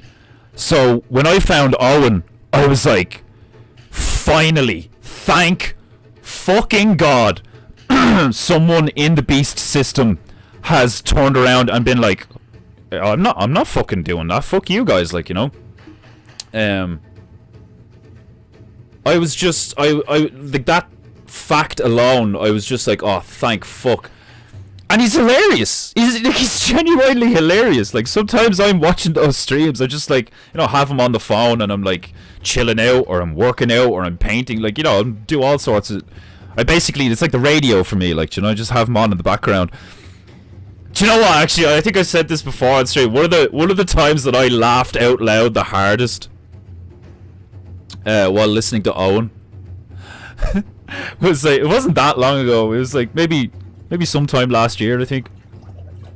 But he was talking. Oh, it was during the Squirtus. It was during the Squirtus meltdown. Because I was in the shower, right, and I have this like Bluetooth speaker that's like really loud. So if I want to keep listening to the stream while I shower, I'll stick that on, and I'll stick the speaker in the corner of the corner of the toilet, and I'll get in the shower, and I'm there, like, you know, just having a shower, listening to Owen. And he was like, fuck Squirtus and all, like, yeah, don't worry about him and blah blah. And somebody commented, I wonder what would happen if Jim Bob and Squirtus like met in real life. And Owen just goes, oh, I don't know, they'd probably just like fuck. I remember I was like washing soap out of my hair when he said that, and I just went I like doubled over in the shower. I swear to God, like I started like crying a bit. I was like, oh my fucking God. like, what do you think would happen if Jim Bob and Squirtus like met in real life? I don't know, like probably just fuck. I fucking nearly wet myself, like. It was even more funny because I was like, there's no one in the house, but the window's open, you know, so all the like steam and shit doesn't like, there's like, you know, our toilet isn't like well ventilated and shit, so like we get like mold and stuff, so like I try and like vent out all the extra moisture. So the window's open, so I just imagine somebody hearing me like with the shower on and just like fucking dying laughing. Oh, and there's been loads of those moments, like, do you know what I mean? There's been loads of those moments where like I'm just listening to a stream and cooking, or, you know, doing something, like, and just out of nowhere he says something and I just fucking piss myself laughing. And it's like, it's that, do you know what I mean? Like, it's that cathartic release. He's so right, like, he genuinely does know his craft very well. He is a expert, I would call him a master comedian. I think Owen has reached that stage where you could justify calling him a master comedian. And he's just so fucking funny, like, the stuff he comes out with, like, you know, and like some of the stuff that he says, you know, like he'll make like a really like a stupid pun or something like that, and all, like, and those are some of my favorite moments, because like that's the stuff I actually find hilarious. Is like I'm quite, from what I could tell, I have a very similar sense of humor to Coddington, where like I'm constantly giggling, you know, to myself. You know, like anytime somebody says something on the news, or like you hear these people talk about shit and all, and I'm always like, there's always like Archer's voice in my head, you know, just going phrasing, you know, like I'm really, like, I have a really immature sense of humor for the most part, like, and it's like, it's that shit, you know, it's that. I'm not here because I'm not Christian, but I'm not a pagan either. Like, I have said before that like I would lean more towards paganism, but like I'm not a pagan, you know, like I don't practice being a fucking pagan, or like I don't know how you would do that, but like Thor bless me. like but like because I'm an artist and all this stuff, like I love all that stuff, like I genuinely do find it all fascinating and really cool to talk about and all, like, but then people get emotionally invested and Man, you can't even talk about who would win in a fight between Iron Man and Batman without people getting fucking emotional. Like, do you know what I mean? So, like, how the fuck are you gonna talk about like the difference between Christianity and like Muslimism or Islam and shit? Like, people aren't. Most people are not interested, too emotionally invested, or too stupid to just dive into a fascinating conversation about these like really like profound things in our reality, like, you know, like, and they just can't do it without being like, you know, like, oh, so what you mean is like I fucking hate that.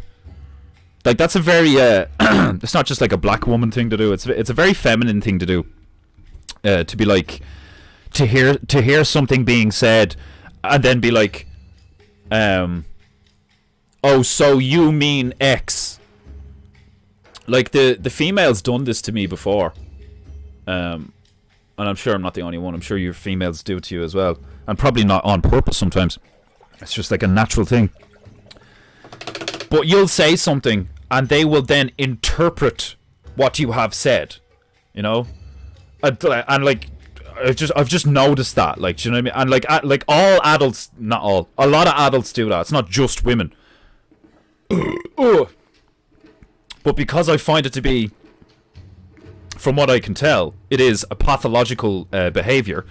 I subscribe it to being a feminine trait, where you state something where you're like, I think X, and then typically a female, oh so this then, and it's like this bullshit of like interpreting what people say. It's like, you don't interpret, you shouldn't interpret and make assumptions and have preconceptions of what people say. You should listen to what they say and take it as that. Like, you know, when I turn around and go like, you know, oh, well, I think that's stupid. But because of the context of the situation, because the female has like, you know, say the female turns around to me and goes like, you know, paint. It's like, the female turns around to me and goes, paint, and I'm like, it's fucking stupid. Paint. It's like it is a pathological thing. It's a pathological response, because it's like, instead of taking the factual, contextual, just at face value, I said this about that, like, I'll turn around and be like, that's fucking stupid. She sees it as a personal attack, and like, I'm calling her stupid, when in fact I'm calling the thing she has brought to me stupid, you know? And I find this incredibly frustrating, because it's like, you're now making it out that I'm like attacking you personally. Now you're upset or a bit miffed, and you're upset or a bit miffed with me, and that wasn't my intention. I'm simply giving you my opinion of what you've brought to me. And I've explained this to her and stuff, and she gets it and all, but it's a very natural, instinctual reaction to be like, oh, did you hear about blah, blah, whatever? And it's like, oh, I think that's ridiculous, like, you know? And then it's like, oh, well, does that mean you think I'm ridiculous, like? And it's like, it's, like I said, it's incredibly frustrating in those moments to be like I often find myself being like, oh, no, I don't mean that. I mean what I said. I've said that a lot. It's like, she'd be like, oh, so you mean, like, what do you mean by that? And I mean, like, I mean what I said. Like, I meant what I said. What I said is what I meant. Like, I didn't mean anything, like, I wasn't trying to be subtly, you know, like, I wasn't trying to subtly imply anything, like, you know? And don't get me wrong, sometimes I do try to subtly imply things, but like, it's incredibly frustrating. There's a disparity in the way that like men and women typically communicate, because men will communicate with logic and women will communicate through feeling. So when logic meets feeling, it's like, well, your logic is making me feel sad, and it's like, but I'm using logic. I'm not trying to affect your emotions. I'm trying to affect your logic. You know, like, it's fucking, it's fascinating, but it's frustrating. How's that looking? It actually looks pretty good. I want to put more shading on it though. I want it to look like all like gooey.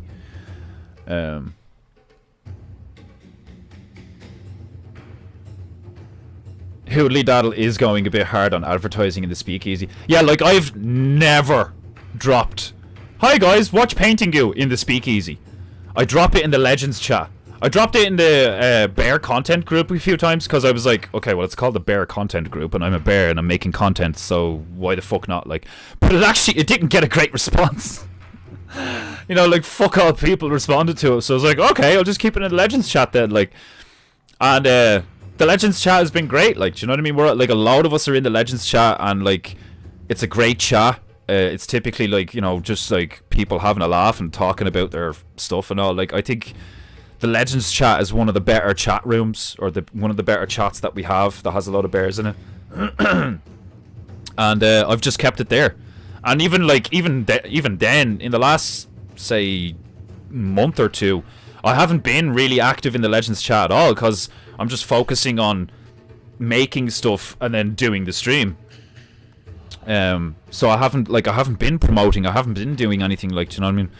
But that is probably going to have to change soon, with the t-shirts and stuff like that. Like, next week I'm going to do a promo, and I'm going to drop the link that Print-A-Bear set up.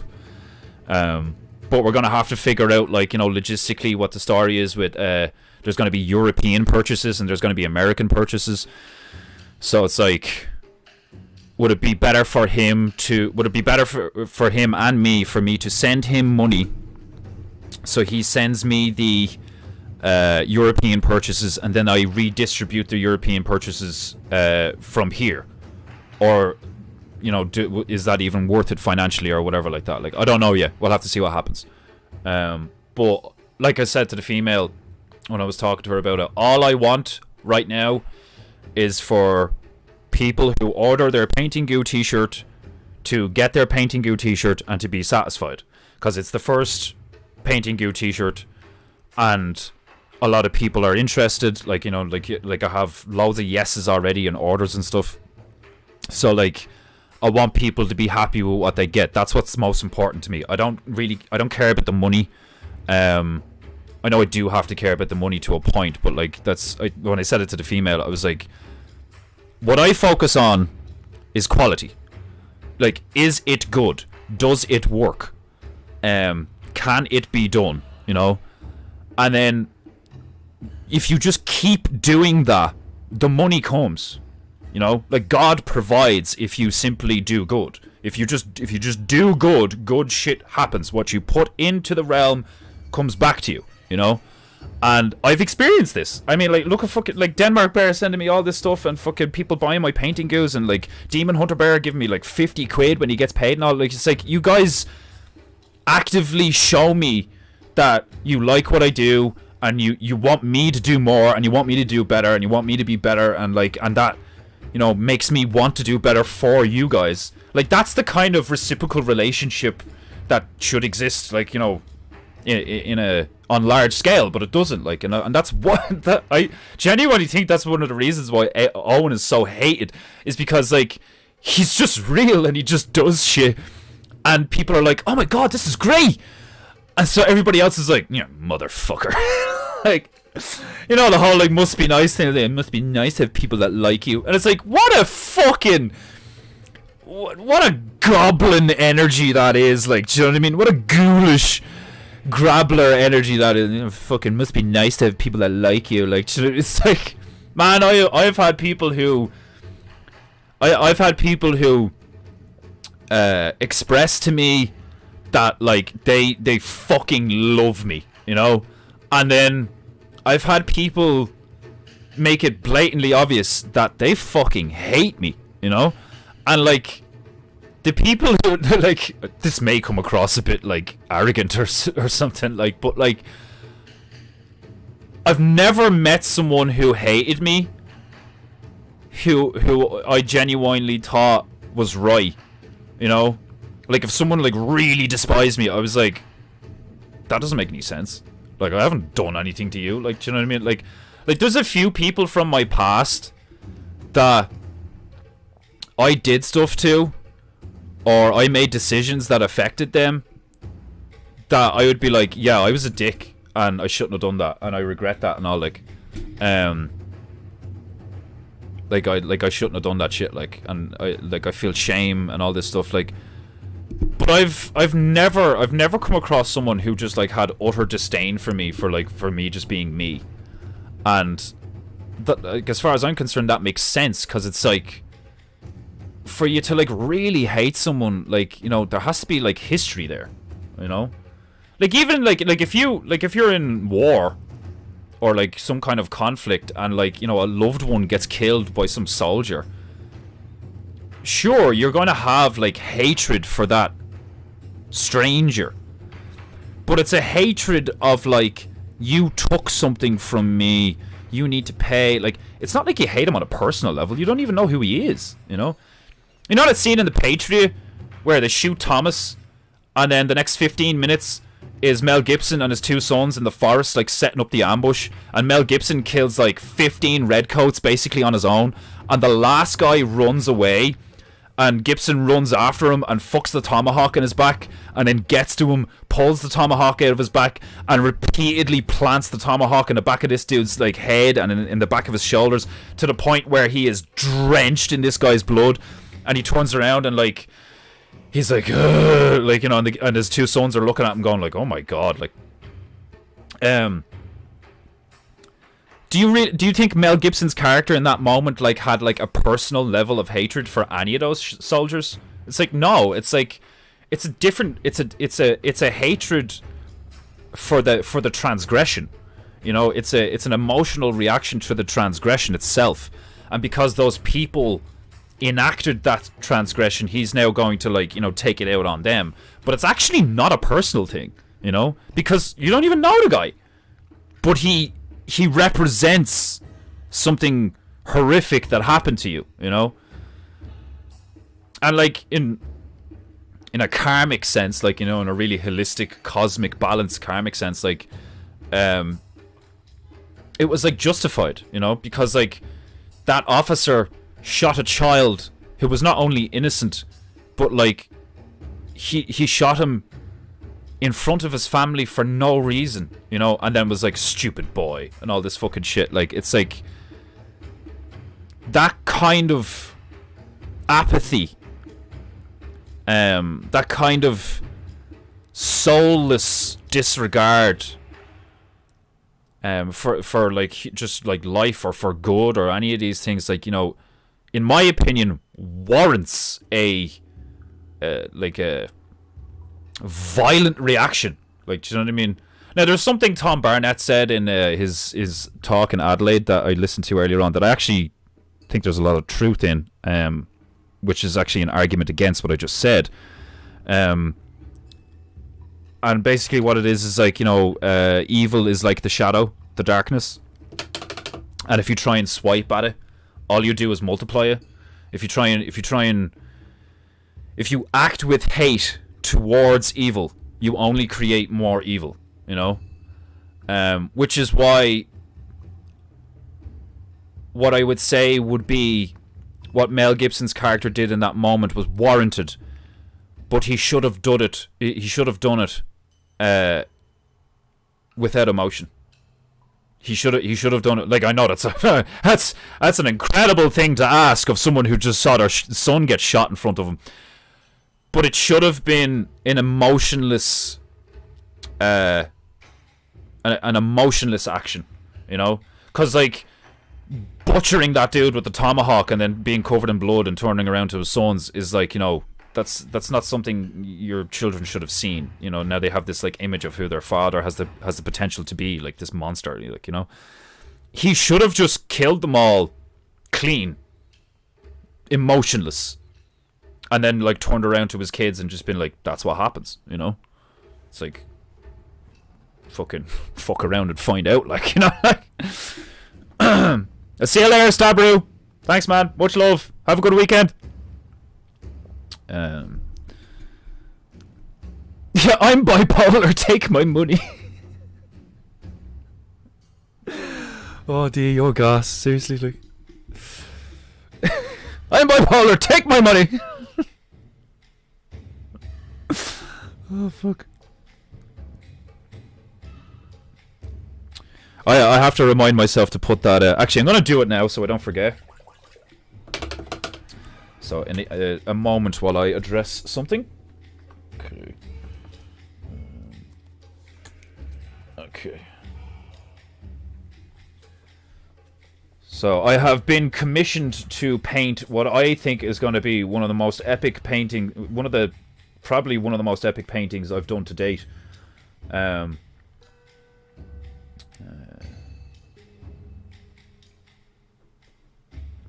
I've been commissioned to do a painting of a female in our group. That is you, Demolish, isn't it? Deirdre of the Sorrows. That is you, D. Yeah, I'm not confusing you with another D or Deirdre. That is Demolish, isn't it? In the chat. Please tell me I'm right. I'm probably wrong. I don't know. I can be quite retarded. But the idea for the painting is fucking awesome. It's really cool, and I'm very interested to see how it turns out when I do it. Yeah, that's what I thought. Many names. We all go by many names. Do you mind if I tell the chat what the painting is? Cause like I think it's such a cool idea. It's really it's gonna be, and now that I have you here, actually, multiple personalities, 2024 upgrade, fucking paint. It's a really cool idea for a painting and shit, like. But if you want to keep it, like, if you want to play your cards close to the chest, I completely understand. Do tell. Awesome. Right, so D has, like, is it a kidney transplant or some shit, like, you know? So she's had a lot of, like, physical trauma and, like, you know, medical needs and stuff like that. So she's big into Resident Evil, and she's got a great sense of humor. So she's commissioned me to do a painting of her busting out of Beaumont Hospital. It's a hospital here in Ireland, and she wants to be like a combination of like Joan of Arc and Alice from Resident Evil. So I'll tell you, kidney transplant, yeah, man, like seriously, fucking warrior, what a woman. It's fucking it's like the picture I got in my mind is like, so it's like cool and funny and epic. And I don't even know what Beaumont Hospital looks like. I'm gonna have to look up images and references. But I'm gonna put you in. Do you want it to be kind of cartoonish, or do you want it to look like you? Because I can try and make it like really look like you and attempt to make it look realistic, or I can do it like the same way I did Scouse's thing, which is like kind of cartoony and like, you know, just do whatever. But I think it'd be brilliant if you were like, you know, swinging a fucking longsword in one hand and like holding up a fucking zombie that's wearing a lab coat or some shit with the other, and you just like Beaumont Hospital's like burning in the background. Like it reminds me of when Sleep Deprived Bear commissioned me to do the mech painting of, like, he wanted me to do him as a bear in a mech killing a lot of orcs from Warhammer 40k and all. It came out great. I fucking loved it. Like it's not even like, you know, it's not aesthetically like masterful, like, do you know what I mean? It's not like fine art, it's not even close, but it's fucking hilarious looking. You're the boss. I have black hair now, by the way. Yeah, like fucking when I go to actually start it and do like drawings and stuff like that, just send me like a really basic image of what you look like at the time, even if it's just a mugshot, so I can just get your most like defining features, and then I'll just kind of like cartoon the shit out of it. Like, now here's a thought. So Joan of Arc has very like traditional armor, you know, from what I've seen in books and stuff anyway. But Alice in Resident Evil, in the first one, she's wearing that red dress in the first one with the boots. So I was thinking I could like combine the two, and I'll do like a half and half. You know, you'll have like a red cape coming off the armor or something. Like, I'm not talking about making it kind of risque or anything like that. Like, I'm just like, instead of you just being an armor, I think I want to do a combo of like, you're wielding a sword, you're like slaying a zombie, wearing a lab coat or some shit like that, and then like there's like, you know, this beautiful fucking crimson red cape or you know, fucking shawl or something, like going over the armor and stuff, like flapping in the wind while Beaumont like explodes in the background or something. Now don't hold out fucking don't hold out hope for it to be done anytime soon. I've got a lot on my plate right now, and I want that to be a really good painting for you, so like I'm gonna take my time with it. Allegedly, inside is like Resident Evil Biohazard. I wike. Paint. That's awesome. Oh. Do you want me to put like, I can put like, you know, I could put like Nemesis in the background and stuff like that if you want, like, you know. I did the same with Sleep Deprived thing, where like, his profile picture and the mech painting, where like, you know, I put his blood orange tree in the background, and he's saying blood for the blood orange instead of blood for the blood god, which is like a saying from Warhammer 40k. And what was the other thing? Like, you know, when I did his profile picture, because he's called Sleep Deprived Bear, I put a broken clock in the background with like an axe and a ninja star and a knife, like having been thrown at it, and it was like I love putting in little personal details and stuff like that, like. So, you should, like... would you be up for doing a bit of banter? Where we could, like, have a chat about, like, your experience and, like, you know, what it's like being in the hospital and stuff like... Because that would give me loads of, like, info to, like, then put in the painting. You know, loads of little details, like, you know. If you're not up for doing a stream, like, you could just, like, text me some, like, things that you think would be cool to put in the painting. But anyway. Very excited about that. Very excited about that. Can't wait to start working on that. That's going to be a fun project. But I am obligated. I am obligated to finish my current objectives. And first rule of order is the Peinteingu t-shirt. Oh yeah. And then after the Peinteingu t-shirt is the Tactical Turtle t-shirt. And after that... Yeah, well, in between those two, I still have to make the monkey. I know I've been talking about making the monkey for fucking ages. Even like I felt great shame the other night when I was playing Chivalry 2 with Demon Hunter Bear. And his female, and he goes, "Did you make the monkey yet?" And I was like, "No."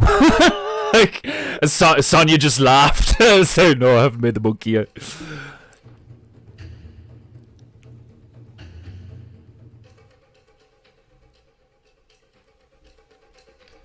It's one of those things where I want to set aside. Like, not only do I need to make room because I've lots of stuff everywhere, and like when you're working with clay, it can get very messy, and like, you know, fucking depending on like the project you're working on, if you want to keep it wet, you have to put like a damp cloth over it, and like, you know, you can't have other stuff near it and all that shit, like. So like I've prioritized other things at the moment, but I am going to make the monkey, and he is going to be awesome looking. And then that's gonna for a while, for those of you who have been watching Peinteingu for a while, what I used to do for a good bit was I would start the first 3 minutes of the stream would be a bitch bear, the little drawing of a bear with a mini crown I did. It was fucking it was supposed to be Sidekick Bear for a while because Owen wasn't using Sidekick Bear. So I was like, fuck it, I'll kidnap Sidekick Bear for a while and get him to play piano for me on my stream. And it was like a running joke on Peinteingu for a while, and then I killed him because Owen brought him back. I was like, Sidekick Bear is back from Tel Aviv and all. I was like, fuck. So I killed him. I killed him brutally on one of the streams, and I was like, I'm gonna make a monkey, to play the piano. And I've yet to make the monkey, but that will be the intro to the Peinteingu streams from that point onwards, and for the foreseeable future. And I can't wait. I think it's gonna be brilliant. I think it's gonna be fucking hilarious.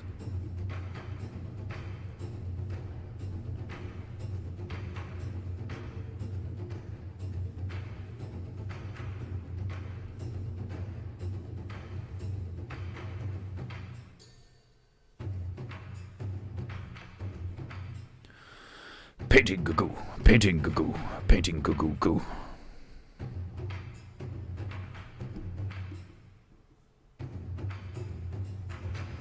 Peinteingu.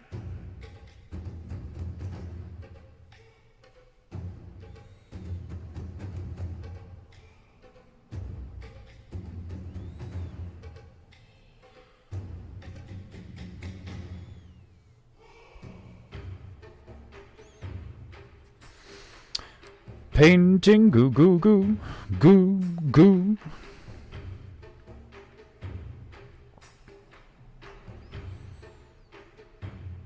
More monkeying around than monkey making. Yeah. I suffer greatly from that, where I get distracted and I shift between projects. And I get like really excited about one thing, and then it'll override another project that I've been working on for a while, and then like I put that in the fucking back burner for a while and shit. Like I'm incredibly undisciplined, unfortunately, when it comes to what I'm working on at any given time, and that needs to change. That's one of those things that I say to myself when I'm going on my walks. Is like I need to be more disciplined. I need to be more I need to have a sense of professionalism about me, instead of being like, I just love what I do and I'm pretty good at it. Like, do you know what I mean? It's like I need to have a proper sense of professionalism about me, because I'm a professional, So I need to be professional. And currently I am only semi-professional in my behavior. Like I genuinely feel like bad when like Demon Hunter turned around me there the other day and he was like, "Oh, you hopping on a bit of Star Wars?" And I'm like, I can't. like I want to be able to, I'm one of those guys that I want to be able to do everything in like every day. I want to be able to do all the shit I want to do all the time every day. I'm such a big child sometimes, like where I'm like, yeah, I have this to do, and yeah, I have that to do, and yeah, it's like fucking midnight and I should be going to bed, but I really want to play with Demon Hunter for a while.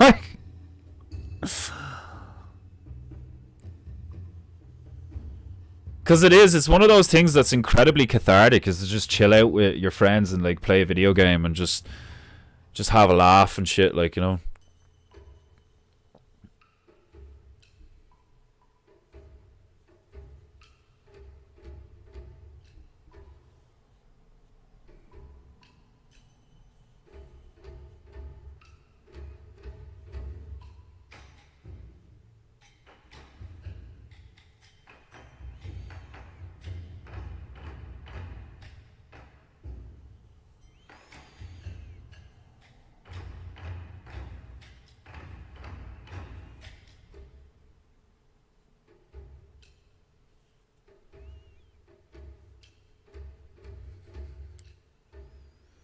Yeah, that looks decent enough.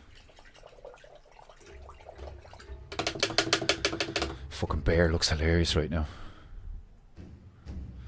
Like, literally no one is having more fun than that bear right there, right now. Like, this fucking shit-eating grin on the dude, like. Yes, many names we all have. Well, like I only have two. Well, technically three, I suppose. It's like Alex, Defender Bear, Defenderoo. like how funny is like Defenderoo is literally just like this like Japanese version of Defender Bear. Like, I genuinely love how all of this is just like organically panned out. You know what I mean? Like obviously there's like obviously there's a will like my end and like certain things and stuff like that. Like see you later, D. Nice one. Thanks for showing up. Have a good day. That's a real female right there. Husband needs food. I go now. That's what you fucking want. What was I saying there? Can't even. I completely lost track.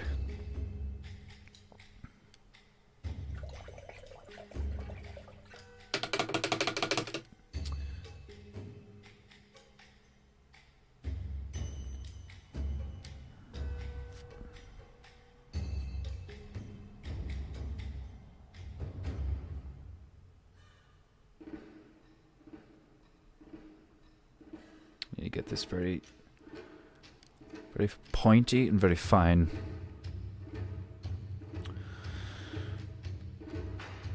Deirdre, have a nice ween do.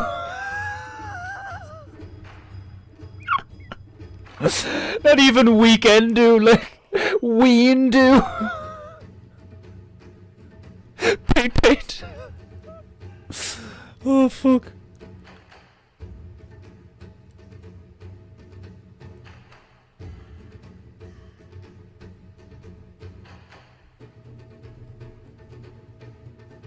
Paint. Paint bear. Funny bear. Paint. Paint bear. Brown bear. Funny bear. Paint.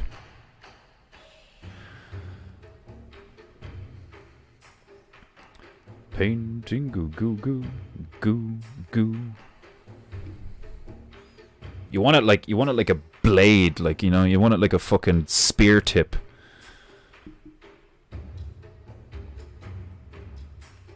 And then you, in order to get nice even curves, you roll it as you move it. You just roll it in your fingers. That's how sign writers get those nice even lines. You like, it's all in your shoulder and in your fingers. It's actually not so much in your wrist. It's more like it's your elbow and your shoulder and your fingers. And that's how you maintain like the same what would you call it? The same Y axis or Y or X axis plane. You know? It's like when you see them doing Japanese calligraphy, they always hold it like perpendicular to the page, so that you can actually get the proper like swishes and angles and stuff and all. Like they don't do calligraphy like this. They do it like this, you know. And it's the same when you're painting. That's why people always talk about, like, you know, painting on a vertical canvas versus a tilted canvas versus a canvas that's flat. I actually really like using sign writing brushes on a flat surface, because you can just like flow color all over the place and then just let it dry. But there's also many benefits and reasons why you'd want to like work on an erect or vertical canvas and then be working on it like on an angle or like dead on, like, you know.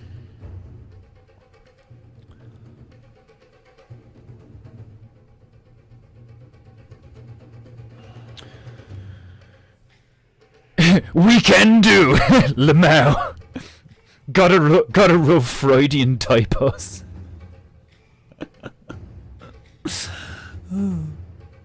Why did you have you just got ween on the brain right now, dude? Paint.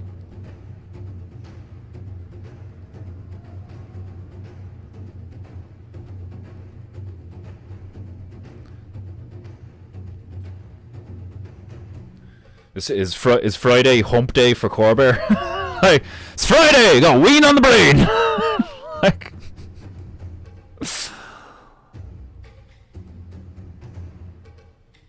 I always found that term hilarious. Hump day. I used to look at like adult couples, like, you know, and you'd hear the male be like, "Oh yeah, you know, fucking gonna get some sex off the female tonight," like, and stuff like that, and I'm just like, that is so sad.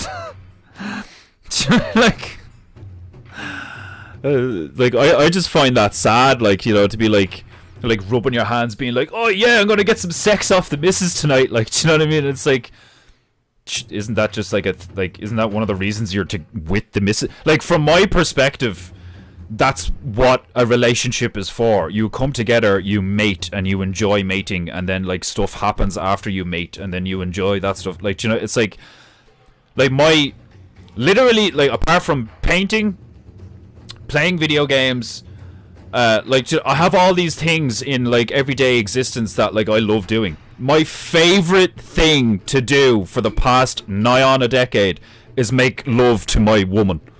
It's my favorite thing to do. Like, you know, and like loads of males would probably agree with me. Like, do you know what I mean? Like, and if they didn't, I'd be like, "You queer." Like, like, it feels like it's like what I'm genetically and like biologically designed to do is like make babies. Like, do you know what I mean? It's like, it's my favorite activity. It's the activity I enjoy the most and could do all day, every day, till the end of fucking time. Like, do you know what I mean? I've said it to the female before. It's like, all this shit I do is just so I can spend time with you and not have to worry about other shit. Like, that's a lot of the time, that's my perspective. Like, do you know what I mean? Like, I'll do all this stuff to gather resources so I can just spend time with my woman. Like, just the two of us, and like experience life and shit, like, you know. Like, it's funny, like, she's turned around to me a few times and been like, you know, "Oh, I don't want to have kids yet, you know, because I want to still like see the world and like do some cool stuff with you and all." I'm like, why can't we have kids and do that? You know, wouldn't it like wouldn't it be cool to like bring our kids on holidays? Like, do you know what I mean? Like, sure, it'd be stressful and it would like be more awkward and shit like that, but it's still doable, you know. And I get where she's coming from, where like you want to be able to like stay in a nice hotel and have nice meals and then go out and like have a nice time, and then come back to the hotel and make love and like just be together, like, do you know what I mean? And if there's a child there, then you can't focus on each other, you have to focus on the child, you know, quite at least periodically, you know. And I get that and all, like, but it's like, I am of the mindset, I'm like, well, the sooner we have the kids, the sooner they'll be at a stage where they can like mind each other, or like are old enough to be left on their own for a while, or like whatever, like, you know. But then I also know, like, you know, it's like I don't know if I'm ready to be a father, because I still have some like kind of emotional trauma that I'm dealing with, and like, you know, I'm still not very disciplined in some ways, and like, I probably I'd definitely be one of those guys that accidentally says fuck all the time around my kid, and I'd be like, "Oh, bollock." Like, do you know, like that scene at Anchorman where it's like fuck, oh shit, oh bollocks. Like, it's like, stop saying bad words. It's like, god damn it. Like, shit, fuck, crap, damn. Like,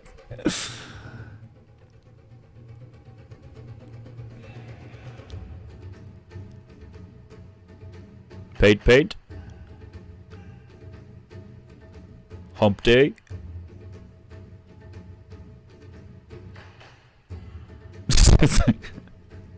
I do. I have such a filthy mind. Like, and maybe it is from all the years of porn, but like, I literally just thought there, I was like, I'm out.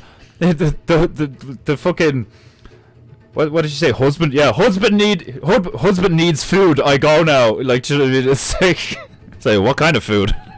Like, is that metaphorical food? Is it spiritual food or actual food? Like, paint.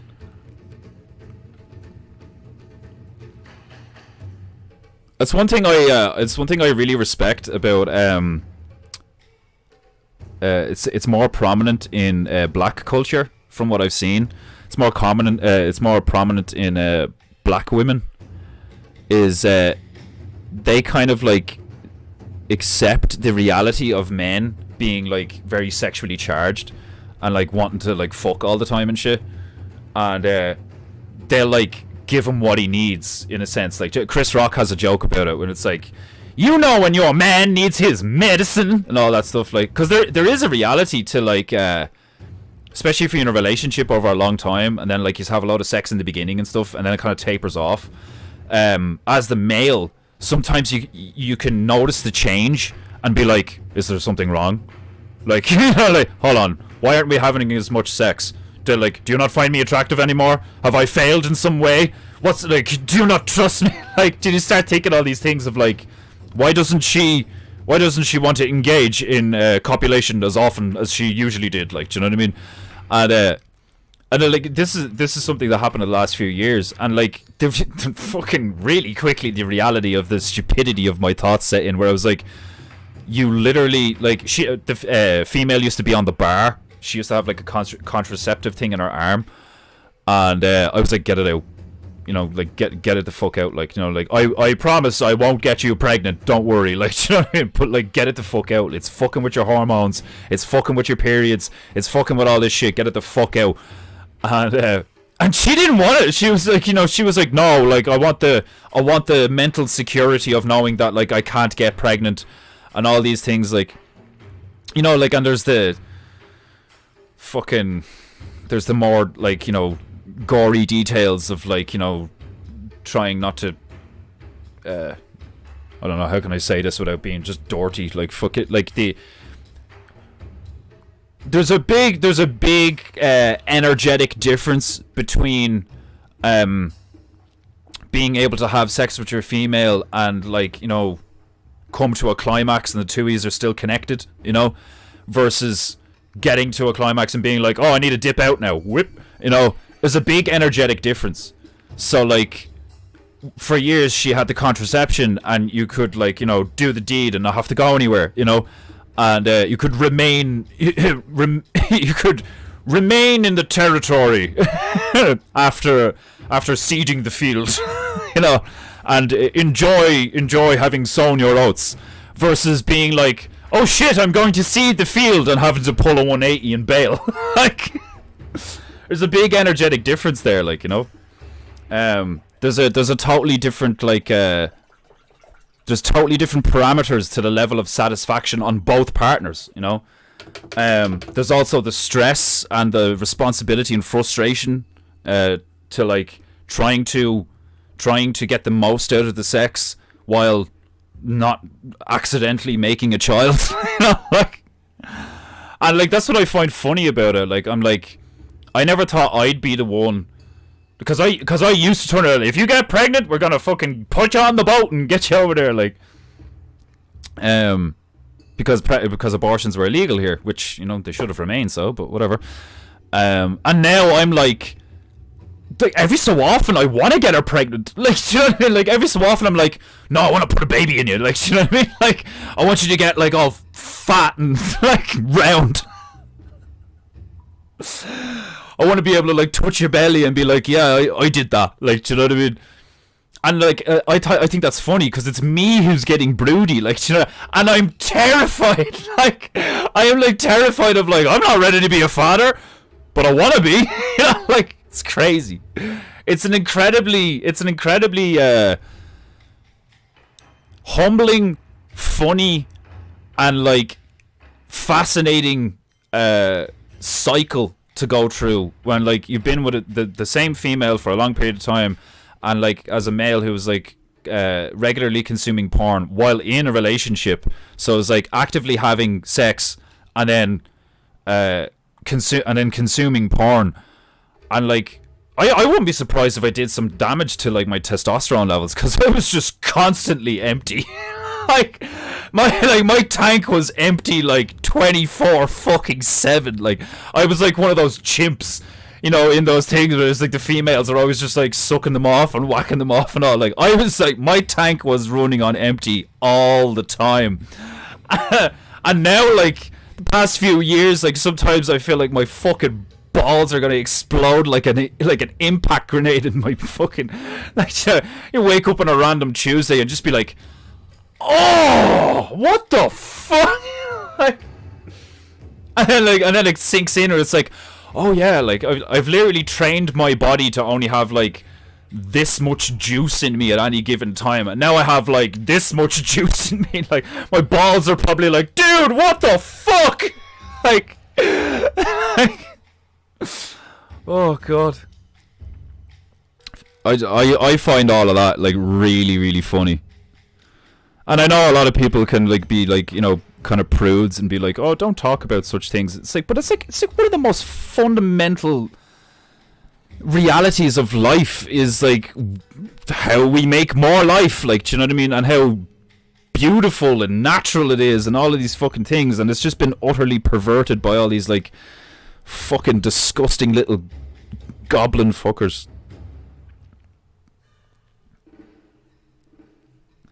It's negatively affected women, it's negatively affected men, it's negatively affected families, it's negatively affected children as a result of all this fucking shit.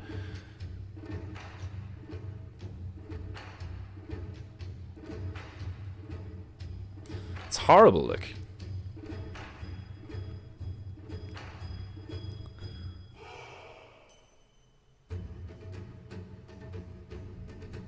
Paint. Paint. Paint.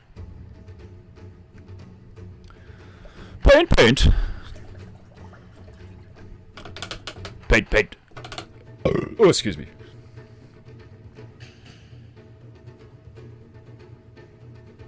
Paint. Haha, giggity. I haven't heard or seen anybody say giggity in a long time. Giggity.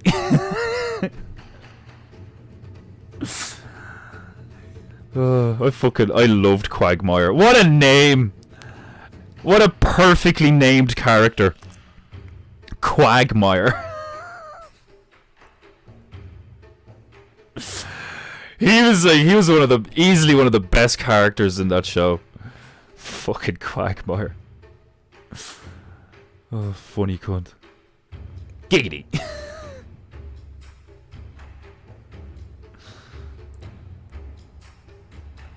Painting, goo.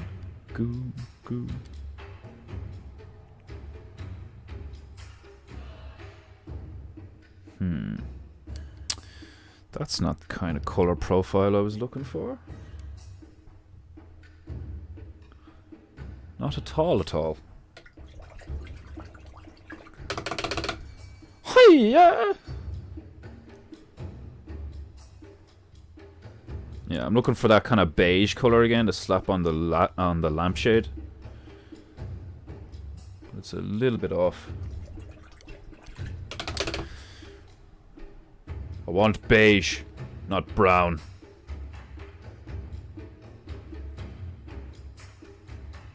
Painting, goo. That's kind of like a pale lemon yellow at the moment. So I will apply a touch of orange to this. Just a smidge. A rickle of orange into this lemon yellow. And yeah, I kind of have, yeah. Right, and I kind of want to darken it just a tad, but I'll throw this here. Throw that there. Paint.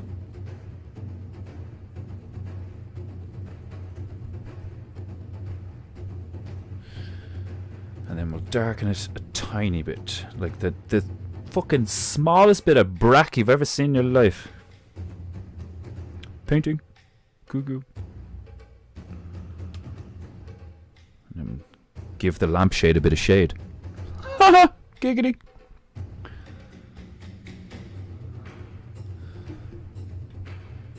Paint.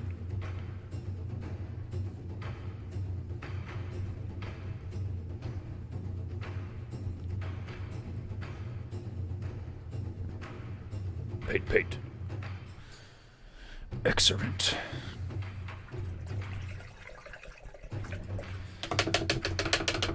Okay, my beloved Japanites. I'm gonna have to call it there. My arse is beginning to get numb.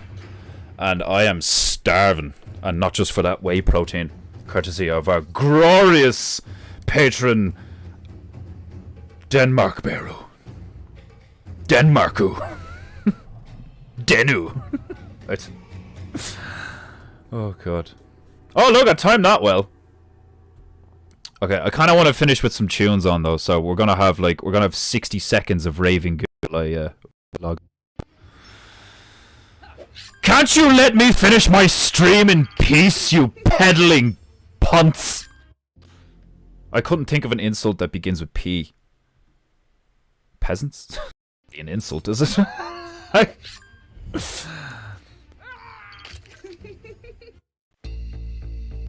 Yeah, headed off to make her man a sandwich. Legendary. Yeah, like, she's what a woman. Like, seriously. Like, I think I've only met Dee like once or twice, maybe, like in person, and I haven't even like spoken to her that much. But like, she's in the chat quite often, and like any interaction I've had with her, like, she's like a really cool person. Good paints and rants, Defenderoo. That's what I'm here for. Much appreciated. Right. This concludes today's Peinteingu. Ladies, gentlemen, bears, bearettes, niggers, niggerettes. I will return Monday, regularly scheduled time, 3 p.m. Be here, or you will only bring shame upon yourself and your family. In the meantime, I wish you well, God bless, enjoy your weekend, be good, be true, and be beautiful. And I'll see you soon. Paint, paint!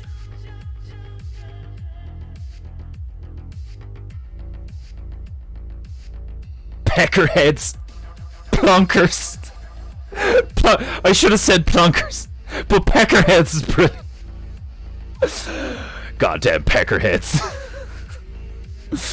Oh god. Indeed, sayonara and God bless, Japanites, and I will see you soon. Have a good weekend, God bless. Oh, and hopefully I'll see you tonight on Bear Banter, and if I don't, like I said, I will see you Monday. Rovery to see your Arrivederci. Sayonara. Auf Wiedersehen, meine Lieben.